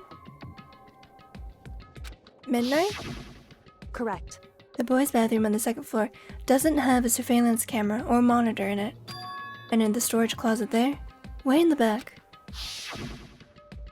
She said it was way in the back of the boys' bathroom storage closet, but could Kyoko really be right about this?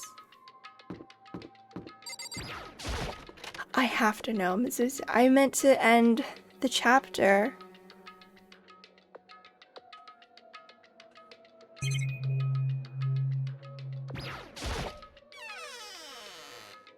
It's just a normal storage closet as far as I can tell. Kyoko told me about. Could it really be hidden here?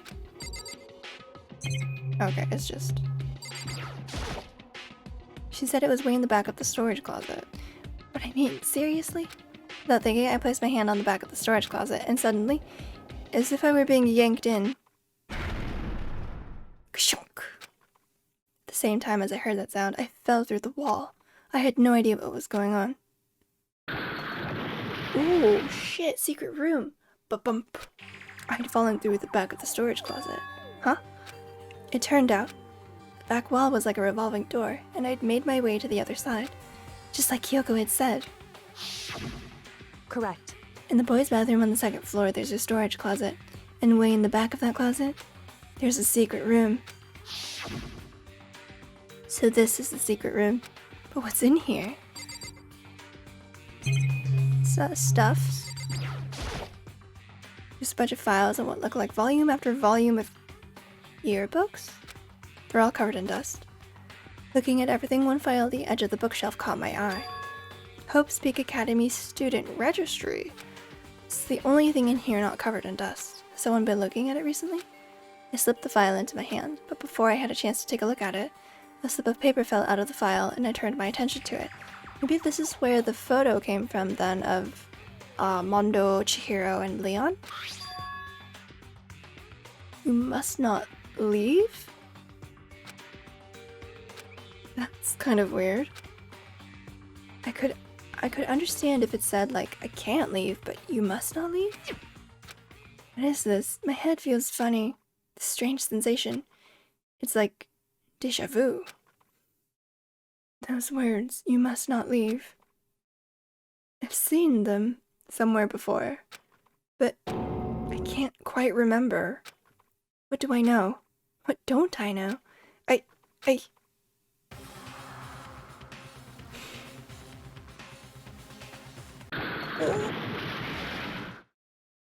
What was that? A strange sound rang out through my head. It felt like I was shaking my brain back and forth, and then darkness. I don't understand what's happening. I don't know what started it. It's all over. And with that, I opened my eyes. I didn't know how long it had been.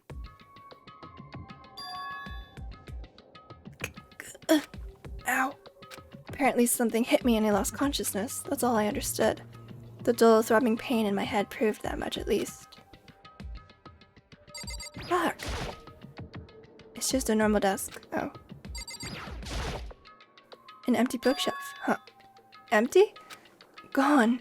It's all gone. The yearbooks, the student registry, and even the note that had fallen on the floor. It's all gone? What does this mean? But my brain refused to do any more work. The insistent pain in my head began to spread across the rest of my body. For now, I should go back to my room. Get some rest. Whoa. My body was heavy with pain, my mind heavy with thought. I dragged myself back toward my room. Somehow, I made it back to the first floor of the school. The farther I walked, the more I felt. Things are getting blurry. Can't see in front of me. I couldn't stop myself from collapsing right there. And after that, as if from a vast distance, I heard a sound. That splashing? The sound of someone dragging something? It was faint but undeniable. That sound, it's coming from the gym? As I desperately hauled my shaky frame toward the gym, the sound got stronger and stronger. What's going on? It can't be nothing. Here, in the gym? Uh-oh. I didn't make a sound as I opened the door to the gym. The sound coming from inside, meanwhile, only intensified that much more.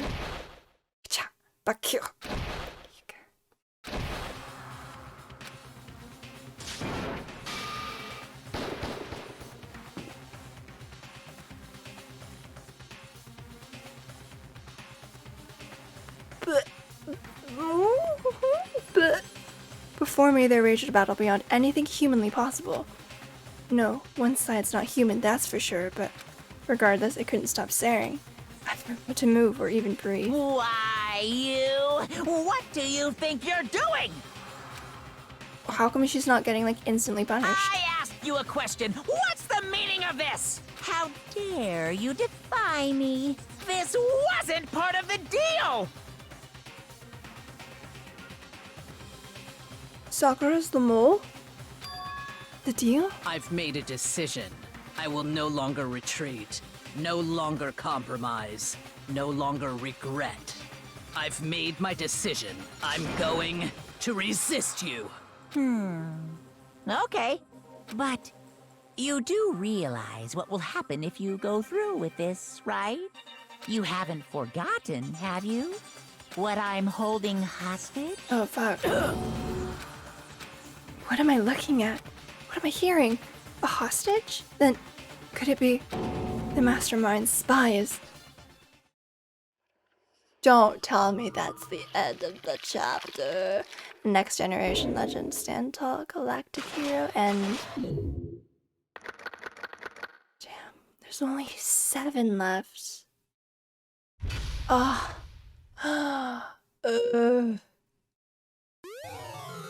I got an item. Achievement unlocked 3 is a crowd. Yes, I do want to save. Okay. well, that's the end of chapter 3. Oh my god.